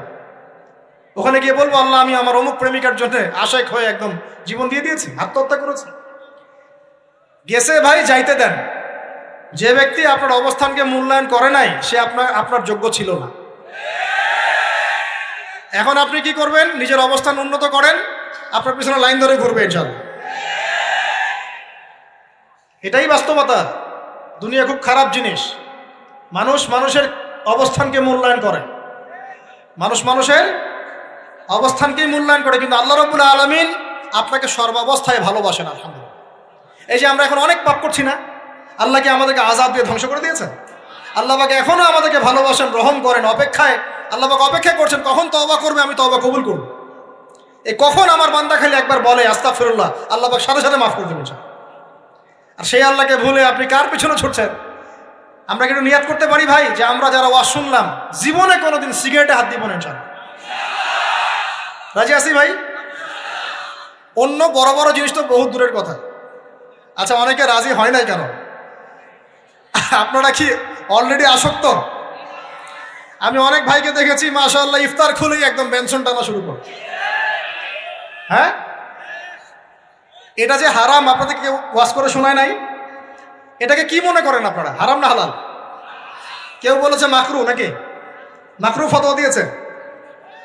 মাকরুহ শব্দের অর্থ জানেন আপনি? মাকরুহ শব্দের অর্থ কি একটু শোনেন। সূরা বনী ইসরাইল খুলবেন। কোন সূরা? সূরা বনী ইসরাইল। আল্লাহ পাক বলছেন আমি বনু ইসরাইলকে এই কাজগুলো করতে নিষেধ করেছেন। কোন কোন কাজ? জেনা করো না, জেনার ধার কাছে যেও না, এতিমের মাল আত্মসাৎ করো না, শিরিক করো না ইত্যাদি। যারা আলেম আছেন তারা আমার কথা বুঝবেন। এই কাজগুলোর পরে আল্লাহ পাক বলছেন যে এই প্রত্যেকটা কাজ আল্লাহর কাছে মাকরুহ, অপছন্দের। কিসের? অপছন্দ। তাহলে এটাকে আপনি সহজ মনে করছেন? নিয়াত করি আল্লাহ পাকের সন্তুষ্টির জন্য আমরা কোনোদিনও মাদকের সাথে সম্পৃক্ত হব না ইনশাআল্লাহ।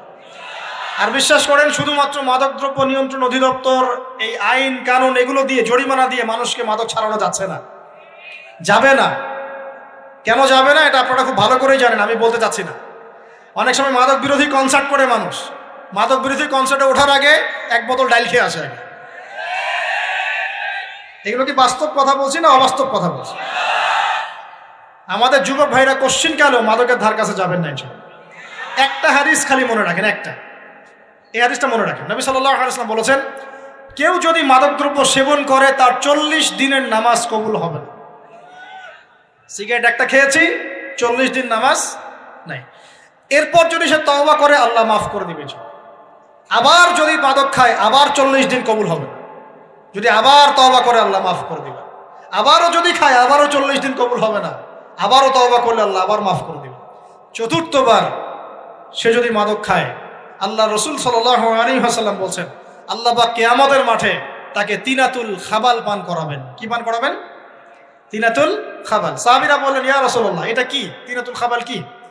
নবী সাল্লাল্লাহু আলাইহি ওয়াসাল্লাম বলছেন এটা হচ্ছে জাহান্নামীদেরকে আযাব দেওয়ার পর তাদের রক্ত মাংসের যে পুঁজ বের হবে, এই যে ড্রিঙ্কস, জাহান্নামের হার্ড ড্রিঙ্কস, এই ড্রিঙ্কসের নাম হলো তিনাতুল খাবাল। আল্লাহ পাক আমাদের সবাইকে মাদক থেকে বাঁচিয়ে রাখুন। হতাশা মাদক দিয়ে দূর হয় না। হতাশা দূর হবে বলে দিব 3টা জিনিস, মাত্র 3টা। কয়টা ভাই? 1, 5 ওয়াক্ত নামাজ। এক কি? নামাজে আপনি ওযু করে সিজদা দেন, ইনশাআল্লাহ আপনার মনে প্রশান্তি না আসলে আমাকে এসে বলেন যে আসে না। চোখের পানি, মনের আবেগ যা আছে আপনার ভিতরে, কষ্ট, দুঃখ, যন্ত্রণা সব আল্লাহকে ঢেলে দিবেন ইনশাআল্লাহ। নিজের আবেগ ধরে রাখবেন এখানে, আপনি আল্লাহর জন্য ঢেলে দিবেন। মানুষকে আবেগ দেখা কি লাভ? মানুষ আপনার চোখের পানির মর্ম বুঝবে? মানুষ কি মানুষের চোখের পানির মর্ম বুঝে?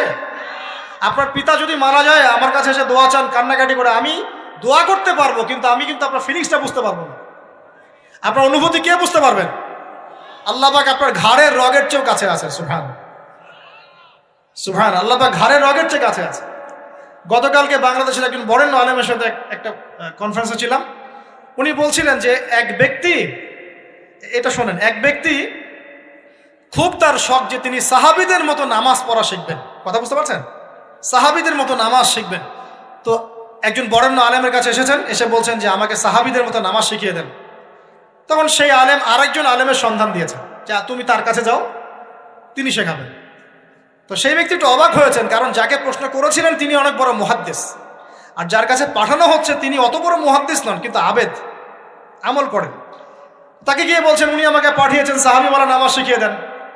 তখন তিনি বলছেন ঠিক আছে, সুন্দর করে উজু করে আসো, সুন্দর করে উজু করে আসো। অজু করার সময় খালি খেয়াল রাখবা যে আমি অজু করছি শুধু আল্লাহর সন্তুষ্টির জন্য। কি খেয়াল রাখবেন? অজু করছি শুধু আল্লাহকে রাজি খুশি করার জন্য অজু করছে, আর কোনো উদ্দেশ্য নাই আমার। অজু করতে যাচ্ছে, তিনি আবার বলছেন দাঁড়াও, শুধু আল্লাহকে রাজি খুশি করার জন্য অজু করো। আবার শুরু করছেন, আবার বলছেন শোনো, শুধু আল্লাহকে রাজি খুশি করার জন্য অজু করো।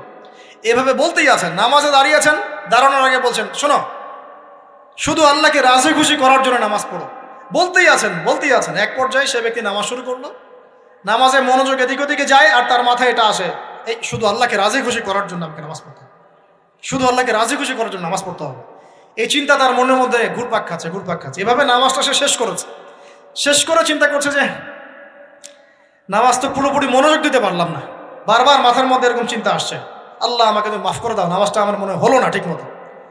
তখন সে ফিরে এসে তার সে ওস্তাদকে বলছেন আমার তো নামাজ এরকম করে পড়লাম, কিন্তু শেষমেশ মনে হলো যে নামাজটা হয়তো কবুল হয় নাই, আল্লাহর কাছে খুব মাফ চাইলাম, আল্লাহ আমাকে মাফ করে দাও, নামাজটা মনে হলো না। তখন সেই যে প্রথম ব্যক্তি যিনি পাঠিয়েছেন তিনি বলছেন এটাই হলো সাহাবীওয়ালা নামাজ। তারা আল্লাহকে রাজি খুশি করার জন্য নামাজ পড়তেন, নামাজ শেষ করে আল্লাহর কাছে ইস্তেগফার করতেন, আল্লাহ কিছুই হলো না, কিছুই হলো। আমার কথা কি বুঝতে পারছেন? অতএব আল্লাহকে রাজি খুশি করার জন্য আপনি আপনার আবেগ, আপনার ইবাদত সব ঢেলে দিবেন, অন্য কারো কাছে কিছু পাওয়ার আশা করবেন। অতএব নামাজ আপনার মাদকের দিকে যাওয়া লাগবে না, নামাজই আপনার হতাশা দূর করে দেবে ইনশাআল্লাহ। 2 নাম্বার আমল হচ্ছে কোরআন তেলাওয়াত। যে ব্যক্তি কোরআন তেলাওয়াত করতে পারে নিয়মিত, তার মনের মধ্যে এই হতাশা, এই ভীরুতা, এই কাপুরুষতা কিচ্ছু আসবে না ইনশাআল্লাহ। আমি গ্যারান্টি দিচ্ছি আপনাকে, হতাশা আসবেই না আপনার মনে যদি আপনি কোরআন বুঝতে পারেন। কোরআনের একটা আয়াত নিয়ে কোনো সময় দেখা যায় 2-3 ঘন্টা সময় পার হয়ে যাচ্ছে, আয়াতটা ছেড়ে সামনে যেতে পারছি না। কোরআনের ভিতরে ঢুকলে আপনি দুনিয়াই ভুলে যাবেন কি হচ্ছে আশপাশে। আমি এমন অনেক আলেমকে দেখেছি যে একটা বই, পাতলা একটা বই, আরবি বই নিয়ে পড়া শুরু করেছেন, ওই যে ফজরের পরে জোহরের ওয়াক্ত হয়ে যাচ্ছে, বইটাই শেষ করতে পারেননি। বুঝতে পারবেন? যখন আপনি ইলমের ভিতরে ঢুকে যাবেন, কোরআনের ভিতরে, হাদিসের ভিতরে, আপনার দুনিয়ার খেয়ালই নাই। একজন আলেম তিনি এক রাত্রে একটা বই লিখেছিলেন, চটি বই, এক রাত্রের মধ্যে। বলা হচ্ছে তার সম্পর্কে বলা হচ্ছে যে রাতের খাবার তাকে দেয়া হয়েছে যে আপনি এটা খেয়ে নেন। তো সে খাবারটা পাশেই আছে, খাবারটা খাবো, এটা লিখে খাবারটা খাবো, এরকম তার চিন্তা ছিল। ফজর হয়ে গেছে, বই লিখাও শেষ, খাবার এই অবস্থায় পড়ে আছে, ডুবে গেছেন ভিতরে, খাওয়ার মাথায় তার খেয়াল নাই। এরকম হয়। একজন মনীষী, বিখ্যাত মনীষী, রিয়াদুস সালেহীন কিতাবের রাইটার, সংকলক আল্লামা নববী রাহিমাহুল্লাহ, এরকম সারা রাত চলে গেছে, পাশে 2টা খেজুর, ওই 2টা খেজুর খাওয়ারই সময় পান। হাদিস নিয়ে গবেষণা করতে রাত পার হয়ে গেছে। আমি বলতে চাচ্ছি যখন ইলমের ভিতরে, কোরআন হাদিসের ভিতরে ঢুকে যাবেন, আপনার দুনিয়ার খেয়াল আপনার চলে যাবে ইনশাআল্লাহ। এই টেনশন, হতাশা, এই সেই বাদ, তখনই আল্লাহ পাক আপনাকে তার পক্ষ থেকে রহমত দিবেন, বরকত দিবেন, আল্লাহ আপনার দুনিয়ার কাজগুলো করে দিবেন ইনশাআল্লাহ। তখন দেখবেন কেউ আপনার দুনিয়ার ওই কাজটা করে দিয়েছে, কেউ ওই কাজটা করে দিয়েছে, কেউ বাসায় খাবার পাঠিয়ে দিয়েছে, আল্লাহ পাকই এগুলো করাই দিবেন ইনশাআল্লাহ। তো প্রিয় ভাইরা, মাদকে যাব না আল্লাহর কাছে আসবো? 2 নাম্বার কোরআন তেলাওয়াত, 3 নাম্বার আল্লাহর জিকির। 3 নাম্বার কি ভাই? আল্লাহর জিকির। চলতে ফিরতে সব সময় মুখ চলতে থাকবে, মুখ না চললেও মন তাজা থাকবে, মনে মনে জিকির হতে থাকবে। মনে মনে জিকির করতে পারেন? মুখ নড়বে না, কিন্তু মনে মনে আপনার একটা জিকির হতে থাকবে, সুবহানাল্লাহ বা আলহামদুলিল্লাহ, লা ইলাহা ইল্লাল্লাহ, আল্লাহু আকবার। পারা যাবে? পারে। মানুষের মন কখনো চুপ করে থাকে না, কিন্তু মানুষের মন অলওয়েজ কিছু না কিছু চিন্তা করতে থাকে না, যতক্ষণ না ঘুমায় মানুষ। তো প্রিয় ভাইরা, বেশি বেশি জিকির করবো, সুবহানাল্লাহ, আলহামদুলিল্লাহ, লা ইলাহা ইল্লাল্লাহ, আল্লাহু আকবার, লা হাওলা ওয়ালা কুওয়াতা ইল্লা বিল্লাহ, এগুলো চলতে থাকবে। আল্লাহ পাক তৌফিক দান করুন। আমরা আমাদের সমাজে যুবকদেরকে এরকম টিকটকে দেখছি, অনলাইনে আসক্ত দেখছি, জেনায় আসক্ত দেখছি, পর্নোগ্রাফিতে আসক্ত দেখছি। আমরা দেখছি আমাদের যুব সমাজকে মাদকে আসক্ত, কিশোর গ্যাংয়ে আসক্ত। এইগুলো কি আমাদের কাম্য ছিল ভাই? আমাদের কাম্য ছিল? এই অবস্থায় কি যুব সমাজ আল্লাহ পাকের দ্বীনের পতাকা হাতে নিয়ে আল্লাহর জমিনে দিন কায়েম করতে পারবে কিনা একটু আমাকে উত্তর দেন দেখি। এখন এই অবস্থায় পারবে? অতএব অবস্থার উন্নতি করতে হবে কিনা? উন্নতির জন্য রাজি আছি কিনা ইনশাআল্লাহ? আমরা চাই কি আল্লাহ পাকের দিনটা আল্লাহর জমিনে প্রতিষ্ঠা লাভ করুক, আল্লাহর দিন সবার ঘরে ঘরে পৌঁছে যাক, আল্লাহ পাকের দিনের যে সৌন্দর্য সবাই সেটাই, এই সৌরভটা সবাই পাক। আমরা চাই কিনা? সমাজে শান্তি প্রতিষ্ঠা হোক, আবার সেই রাসূলের মতো যুগ চলে আসুক, আমরা চাই কিনা? অতএব আমাদের সবাইকে যৌবনের এই প্রলোভনগুলো থেকে বেরিয়ে এসে আল্লাহ পাকের ইবাদতে আত্মনিয়োগ করতে হবে। আল্লাহ পাক আমাদের সবাইকে তৌফিক দান করুন, বলি আমিন। আমাদের সবাইকে আল্লাহ রাব্বুল আলামিন কোরআন এবং হাদিসের গভীর জ্ঞান অর্জন করার তৌফিক দান করুন, বেশি থেকে বেশি ইবাদত করার তৌফিক দান করুন। আল্লাহ পাক সবাইকে হারাম সমস্ত রিজিক থেকে বাঁচিয়ে রাখুন, জেনা, ব্যভিচার এবং নারীর ফিতনা, মাদক থেকে আল্লাহ বাঁচিয়ে রাখুন। আল্লাহ পাক আমাদের সবাইকে হালাল রিজিক, হালাল সম্পর্ক যথেষ্ট করে দিন। আল্লাহ পাক আমাদের সবাইকে যেন দিনের দাওয়াতের মেহনত করার তৌফিক দান করেন এবং আলেম ওলামার সাথে পরামর্শ করে দিন শেখার এবং বোঝার তৌফিক দান করেন। আর লেকচার শেষ করার আগে দুটো বিষয় বলে শেষ করছি, একটু মনোযোগ দিন। একটা হচ্ছে আমাদের যুবতী দিনী বোনদের জন্য, এখানে বোনরা আছেন না? আছেন কি না? দিনী বোনরা আছেন? একটা নসিহত দিনী বোনদের জন্য আমি একটা নসিহত করতে চাচ্ছি, একটা নসিহত। আমার এই একটা নসিহত একটু মন দিয়ে শুনুন প্রিয় দিনী বোন। রাসূলুল্লাহ সাল্লাল্লাহু আলাইহি ওয়াসাল্লাম আমাদের দিনী বোনদের জন্য জান্নাতে যাওয়ার একটা ফর্মুলা বলে দিয়েছেন। আমি কি বলবো সেটা? আচ্ছা, রাসূলুল্লাহ সাল্লাল্লাহু আলাইহি ওয়াসাল্লাম বলেছেন আমাদের দিনী বোনেরা, আমাদের মায়েরা, এই নারী জাতি মাত্র 4টা কাজ করলে জান্নাতের যে কোনো দরজা দিয়ে ইচ্ছা প্রবেশ করতে পারবেন। খুশি হন নাই? কয়টা কাজ? মাত্র 4টা। এক, যদি আমাদের দিনী বোনেরা 5 ওয়াক্ত নামাজটা ওয়াক্ত মতো পড়ে, আল্লাহ পাক তৌফিক দান করুন, বলি আমিন। 2 নাম্বার, যদি তারা রমাদান মাসের রোজাটাকে ঠিক মতো আদায় করতে পারে। 1 নাম্বার 5 ওয়াক্ত নামাজ ঠিকঠাক আদায় করা, 2 নাম্বার রমজান মাসে সওম রাখা, 3 নাম্বার তাদের লজ্জাস্থানের হেফাজত করা, মানে শরঈ পর্দা মেনটেন করা, শরঈ পর্দা মেনটেন করা। এবং আমি বলে দেই, চেহারাটা আপনাদের পর্দার অন্তর্ভুক্ত। এটা নিয়ে অনেক বাকবিতণ্ডা হয় না সমাজে, চেহারা দেখানো যাবে কি যাবে না ইত্যাদি। চেহারা আপনার পর্দার অন্তর্ভুক্ত বিষয়, ফুল স্টপ। এর উপরে ফতোয়া অনেকভাবে দিচ্ছে, কিন্তু বরেণ্য উলামায়ে কেরামের কিতাবগুলো ঘাটাঘাটি করেন, তাদের ফতোয়া হচ্ছে চেহারা আপনার পর্দার অন্তর্ভুক্ত বিষয়, চেহারা ঢেকে রাখবেন, আল্লাহ পাক তৌফিক দান করুন। চোখ থাকবে খোলা, ঠিক আছে। 4 নাম্বার, স্বামীর আনুগত্য করতে হবে। স্বামীর আনুগত্য, এই যে আনুগত্য শব্দ শুনলেই মানুষের একটা মানে নেগেটিভ ধারণা তৈরি হতে পারে। স্বামীর আনুগত্য মানে কি আমি তার দাসত্ব করব? আনুগত্য মানে, প্রিয় দিনী বোন, আনুগত্য মানে দাসত্ব নয়। আনুগত্য মানে কোরআন সুন্নাহর যে বিধানগুলো আপনার স্বামী আপনাকে পালন করতে বলবে, আপনি সেগুলো করবেন, আপনি করতে বাধ্য। কিন্তু স্বামী যদি কোরআন সুন্নাহর বাইরে কিছু করতে বলে, সেটা মানতে আপনি বাধ্য নন। স্বামী যদি আপনাকে বলে যে সুদ খাও, এই যে সুদী এনজিওতে আসো, নাম লেখাও। স্বামী যদি আপনাকে বলে যে আসো বেপর্দায় বাইরে যাই, সাজুগুজু করে বের হও, চলো ঘুরে আসে বেপর্দায়। স্বামী যদি বলে দেবরকে একটু খাবারটা দিয়ে আসো, আমার অফিসের কলিগ আসছে, খাবার পরিবেশন করো, আসো ডাইনিংয়ে আসো। এই যে হারাম কাজ, বেপর্দার আদেশ করছে, সুদের আদেশ করছে, আপনি সেগুলো পালন করবেন। কিন্তু হালাল বৈধ যে কোনো বিষয় আপনি স্বামীর আনুগত্য করবেন, এটা আপনার উপর ফরজ। এই 4টা কাজ যদি আপনি করতে পারেন, জান্নাতের যে কোনো দরজা দিয়ে ইচ্ছা আপনি প্রবেশ করতে পারবেন ইনশাআল্লাহ। আল্লাহ পাক আমাদের দিনী বোনদেরকে এই 4টা কাজ করার তৌফিক দান করুন। আমাদের সবাইকে আল্লাহ পাক জান্নাতের জন্য কবুল করুন, বলি আমিন। আর একটা বিষয় বলতে চাচ্ছিলাম, সেটা হলো ওই যে প্রথমে বলেছি যে সূরা ইউসুফের সেই সমাধানটা বলবো কি না? আচ্ছা, সূরা ইউসুফটা ইনশাআল্লাহ আমি আরেকদিন পুরো সূরাটা সংক্ষিপ্ত করে আলোচনা করব ইনশাআল্লাহ। যদিও একটা লেকচারে সম্ভব হবে বলে মনে হচ্ছে না আমার কাছে, 2টা বা 3টা লেকচারে নিয়ে আসবো ইনশাআল্লাহ। তবে আজকে একটা চিস্ট খালি বলছি। ইউসুফ আলাইহিস সালামের জীবনটা খুবই ট্র্যাজেডিপূর্ণ। নবীর পরিবার থেকে ভাইদের শত্রুতায় ওই যে কূপে চলে গেলেন, কূপ থেকে চলে আসলেন মিশরের বাজারে, সেখান থেকে বিক্রি করে দেওয়া হলো তাকে, রাজা তাকে কিনে নিলেন, তারপরে সেখানে তিনি বড় হতে লাগলেন রাজপ্রাসাদে। তারপরে ওই যে রাজার কি স্ত্রী তাকে জেনার জন্য আহ্বান করেছিল, সেখান থেকে তিনি জেলখানায় চলে গেলেন, আবার জেলখানা থেকে আবার মিশরের খাদ্য মন্ত্রণালয়ের দায়িত্ব পেলেন, তারপরে তিনি মিশরের শাসকের দায়িত্ব পেয়ে গেছেন, তাই তো? আচ্ছা, এর মধ্যে একটা জায়গা খালি বলবো আজকে আপনাদের। টপিকটা কি দিবা তোমরা? টপিকটা হচ্ছে চলমান বৈশ্বিক অর্থনৈতিক সংকটে ইউসুফ আলাইহিস সালামের সমাধান। মনে থাকবে? চলমান এই বৈশ্বিক অর্থনৈতিক সংকটে ইউসুফ আলাইহিস সালামের সমাধান কি ছিল? ইউসুফ আলাইহিস সালাম জেলখানায়। কোথায় বলেন তো? জেলখানায়। তখন দুজন ব্যক্তি তাকে বলছে, ইউসুফ, আমরা দুজন দুটো স্বপ্ন দেখেছি, তুমি কি স্বপ্নের ব্যাখ্যা দিতে পারবে? আমরা তোমাকে সত্যবাদী বলে মনে করি। ইউসুফ আলাইহিস সালাম বলছেন, খাবার আসার আগেই তোমাদেরকে স্বপ্নের ব্যাখ্যা দিয়ে দেব। একজন বলছে, আমি দেখলাম আমার মাথায় রুটি রাখা আছে আর পাখি এসে রুটির থেকে খেয়ে ফেলছে। আমার কথা বুঝতে পারছেন কিনা ভাই? আচ্ছা, দুই নাম্বার, দ্বিতীয় ব্যক্তি বলছে, আমি দেখলাম আমি শরাব পান করাচ্ছি আমার মনিবকে। কথা বুঝতে পারছেন? এখন ইউসুফ আলাইহিস সালাম বলছেন, তুমি যে শরাব পান করাচ্ছ মনিবকে, তোমাকে অতি সত্বর মুক্তি দেওয়া হবে ইনশাআল্লাহ। আর যার মাথার উপর থেকে রুটি খেয়ে নেওয়া হচ্ছে তাকে শুলদণ্ড দেওয়া হবে, মৃত্যুদণ্ড দেওয়া হবে। কি বললেন?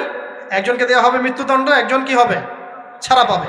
আর যাকে মনে হলো যে ছাড়া পাবে, ইউসুফ আলাইহিস সালাম বললেন, তুমি যখন ছাড়া পাবে তোমার মনিবের কাছে, মালিকের কাছে আমার কথা বলো, আমার কথা আলোচনা করো। কিন্তু শয়তান তাকে ভুলিয়ে দিল, সে আর কথা বলতে পারল। আরো কয়েক বছর চলে গেল, ইউসুফ আলাইহিস সালাম তখনও জেলেই আছে। একদিন এই রাজা স্বপ্ন দেখলেন। কি স্বপ্ন দেখলেন? যে 7টা পাতলা পাতলা গাভী, মোটা মোটা 7টা গাভীকে খেয়ে ফেলছে। 7টা কি গাভী? জীর্ণ শীর্ণ গাভী 7টা মোটা তাজা গাভীকে খেয়ে ফেলছে। আর দেখলেন 7টা সবুজ শীষ। শীষ বোঝেন কিনা? এই ধানের শীষ না, আবার সবুজ শীষ। আর দেখছেন এই যে শীষ মরে গেলে যেমন দেখায় না একটা রং, এরকম শীষ।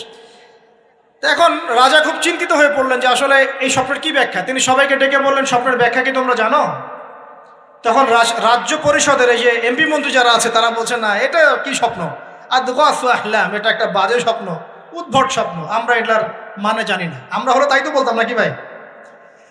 কিন্তু ওই ব্যক্তি স্মরণ হয়ে গেল যে ছাড়া পেয়েছে, আরে ইউসুফ তো স্বপ্নের ব্যাখ্যা দিতে পারে। দৌড়ে গেলেন তিনি জেলখানায়। ইউসুফ, আইয়ুহা সিদ্দিক, হে সত্যবাদী নবী ইউসুফ, আমাকে কি এই স্বপ্নের ব্যাখ্যা বলতে পারবেন? 7টা জীর্ণ শীর্ণ গাভী 7টা মোটা তাজা গাভীকে খেয়ে ফেলছে। ইউসুফ আলাইহিস সালাম এই স্বপ্ন শুনে বললেন, ইউসুফ আলাইহিস সালাম শুধু স্বপ্নের ব্যাখ্যাই দিলেন না, বরং এই স্বপ্ন যে সত্য এটা তিনি বিশ্বাসও করলেন। এই স্বপ্ন একটা সমস্যাকে নির্দেশ করছে এটাও বুঝে ফেললেন। এই সমস্যার সমাধানও তিনি দিয়ে দিলেন। বলেন সুবহানাল্লাহ।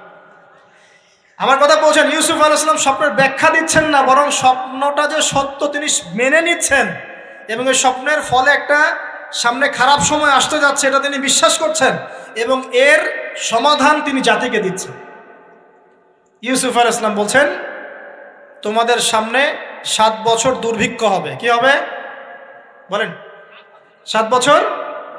সারা বিশ্বের অর্থনৈতিক প্রেক্ষাপট একটু বিবেচনা করেন তো, যে আমরা একটা খারাপ সময়ের দিকে যাচ্ছি না আস্তে আস্তে, এবং নীরব একটা দুর্ভিক্ষ সারা ওয়ার্ল্ডে চলছে না? করোনার সময় ছিল, ওই সময় একটা সমস্যা ছিল, ইউক্রেন রাশিয়ার ইস্যু ছিল, আরও অনেক ইস্যু আছে, শুধু এগুলো ইস্যু নয়, অপচয় ইস্যু আছে, দুর্নীতি ইস্যু আছে, জুলুম আছে, তারপরে যে পারমাণবিক এই ক্ষেত্রগুলো আছে, বড় বড় পরাশক্তিদের চাপ আছে, অনেক ব্যাপার আছে, রিজার্ভ কমে যাওয়া, অনেক বিষয় আছে। সারা বিশ্ব একটা অর্থনৈতিক মন্দা দেখছে কিনা? ইউসুফ আলাইহিস সালাম বলেন, 7 বছর তোমাদের এখানে প্রচুর ফসল ফলবে। এটা 7টা সবুজ শীষ, প্রচুর ফসল ফলবে তোমাদের এই অঞ্চলের মধ্যে।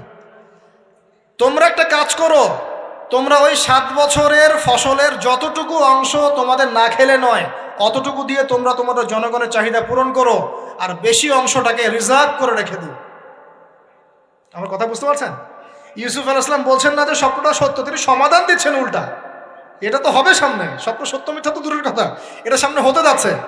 7 বছর তোমরা প্রচুর ফসল ফলাবে, এই ফসলের একটা বড় অংশ রিজার্ভ করে রেখে দিও, আর বাকি অংশটা দিয়ে তোমরা জনগণের চাহিদা পূরণ করো।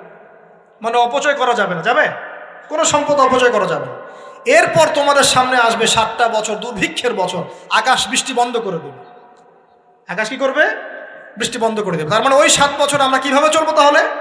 এই যে রিজার্ভ করেছি, এই রিজার্ভ বা সঞ্চিত সম্পত্তি আমরা 7 বছর চলবো। এরপরে আল্লাহ রাব্বুল আলামিন 8ম বছরে আকাশ থেকে বৃষ্টি বর্ষণ করবেন, আবার ফসল ফলবে। কথা কি বুঝতে পারছেন? এই ব্যাখ্যা অন্যরা দিতে পারলো না, ইউসুফ আলাইহিস সালাম দিতে পারলেন। এই ব্যক্তি দৌড়ে গিয়ে রাজাকে বলল, এই হলো স্বপ্নের ব্যাখ্যা। রাজা ইউসুফ এই স্বপ্নের ব্যাখ্যা দিয়েছেন। রাজা কত বিচক্ষণ ছিলেন, রাজা সত্য মিথ্যা চিনতেন। তিনি বুঝতেন যে আসলেই সত্য কাকে বলে, মিথ্যা কাকে বলে। এই আমার এমপি মন্ত্রীরা শোনো, তোমরা কেউ সমাধান দিতে পারো নাই, ইউসুফ সমাধান দিয়েছে। ইউসুফকে আমার কাছে নিয়ে আসো, আমি তাকে আমার কাছে নিকটে আসন দিব, বলেন সুবহানাল্লাহ। এবার ইউসুফ আলাইহিস সালামকে ডেকে তিনি সম্মানিত করলেন। সম্মানিত করে বললেন যে কোন দায়িত্ব দিলে তুমি আমাদের এই রাজ্যটাকে বাঁচাতে পারবে এই দুর্ভিক্ষের হাত থেকে। ইউসুফ আলাইহিস সালাম নিজে বলছেন, আমি হচ্ছে বিশ্বস্ত মানুষ, আমি হচ্ছি রজুলুন আমিন, আমি বিশ্বস্ত এবং আমি আস্থাভাজন। আমাকে আপনি খাদ্য মন্ত্রণালয়ের দায়িত্ব দেন, ইনশাআল্লাহ আমি এই প্রবলেমগুলো সলভ করবো ইনশাআল্লাহ। এরপর তাকে দায়িত্ব দেওয়া হলো খাদ্য মন্ত্রণালয়ের।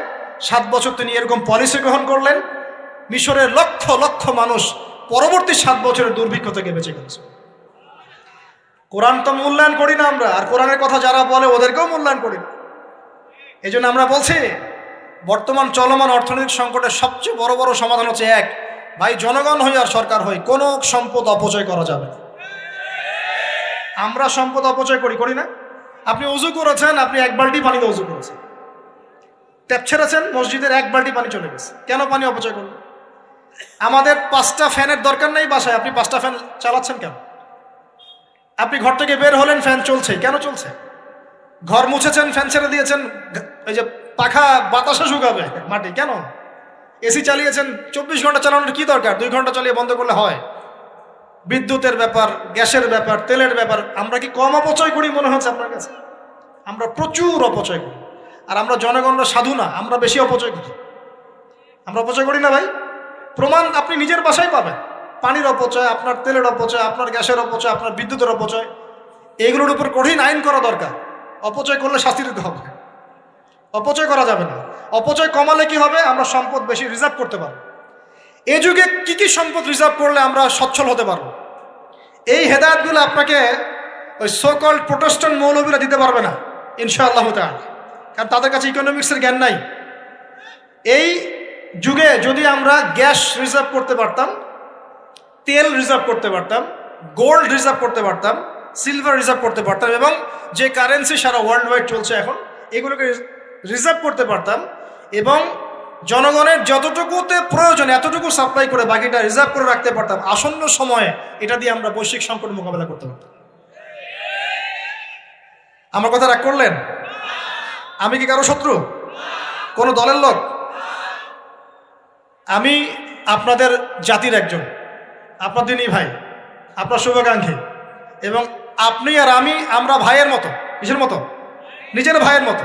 আপনার গায়ে আঘাত লাগলে আমি কষ্ট পাবো, আপনাকে কে গালি দিলে আমি কষ্ট পাবো। আমাদের জনগণের ক্ষতি হলে আমাদের বুক কাঁদবে না? জনগণের ক্ষতি হলে, দুঃখ দুর্দশা হলে আমাদের বুক কাঁদা উচিত, উচিত কি না? আমাদের সবাইকেই যার যার দায়িত্ব পালন করতে হবে। আমরাও অপচয় বন্ধ করে দেবো ইনশাআল্লাহ। তা রাজি আছি ইনশাআল্লাহ? যত বাকি বকেয়া সব আছে সব পরিশোধ করার চেষ্টা করবো ইনশাআল্লাহ। আমরা সরকারি সম্পদ অন্যায়ভাবে আত্মসাৎ করব না, এবং আমরা আমাদের সমাজে যত দুর্নীতি আছে এটা বন্ধ করতে হবে, যত প্রকার দুর্নীতি আছে বন্ধ করতে হবে, যত কালো টাকা আছে সাদা করতে হবে, এবং সাস্টেইনেবল অ্যাসেটগুলোকে রিজার্ভ করতে হবে। তাহলে আগামীতে বিশ্ব ডুবে যায়, যাক, বাংলার মাটি ডুববে না ইনশাআল্লাহ। ইউসুফ আলাইহিস সালাম এই হেদায়েত আমাদেরকে দিয়ে গেছেন, কোরআনের মাধ্যমে আল্লাহ এই হেদায়েত আমাদেরকে দিয়ে গেছেন। আল্লাহ পাক আমাদের সবাইকে কোরআন বোঝার তৌফিক দান করুন।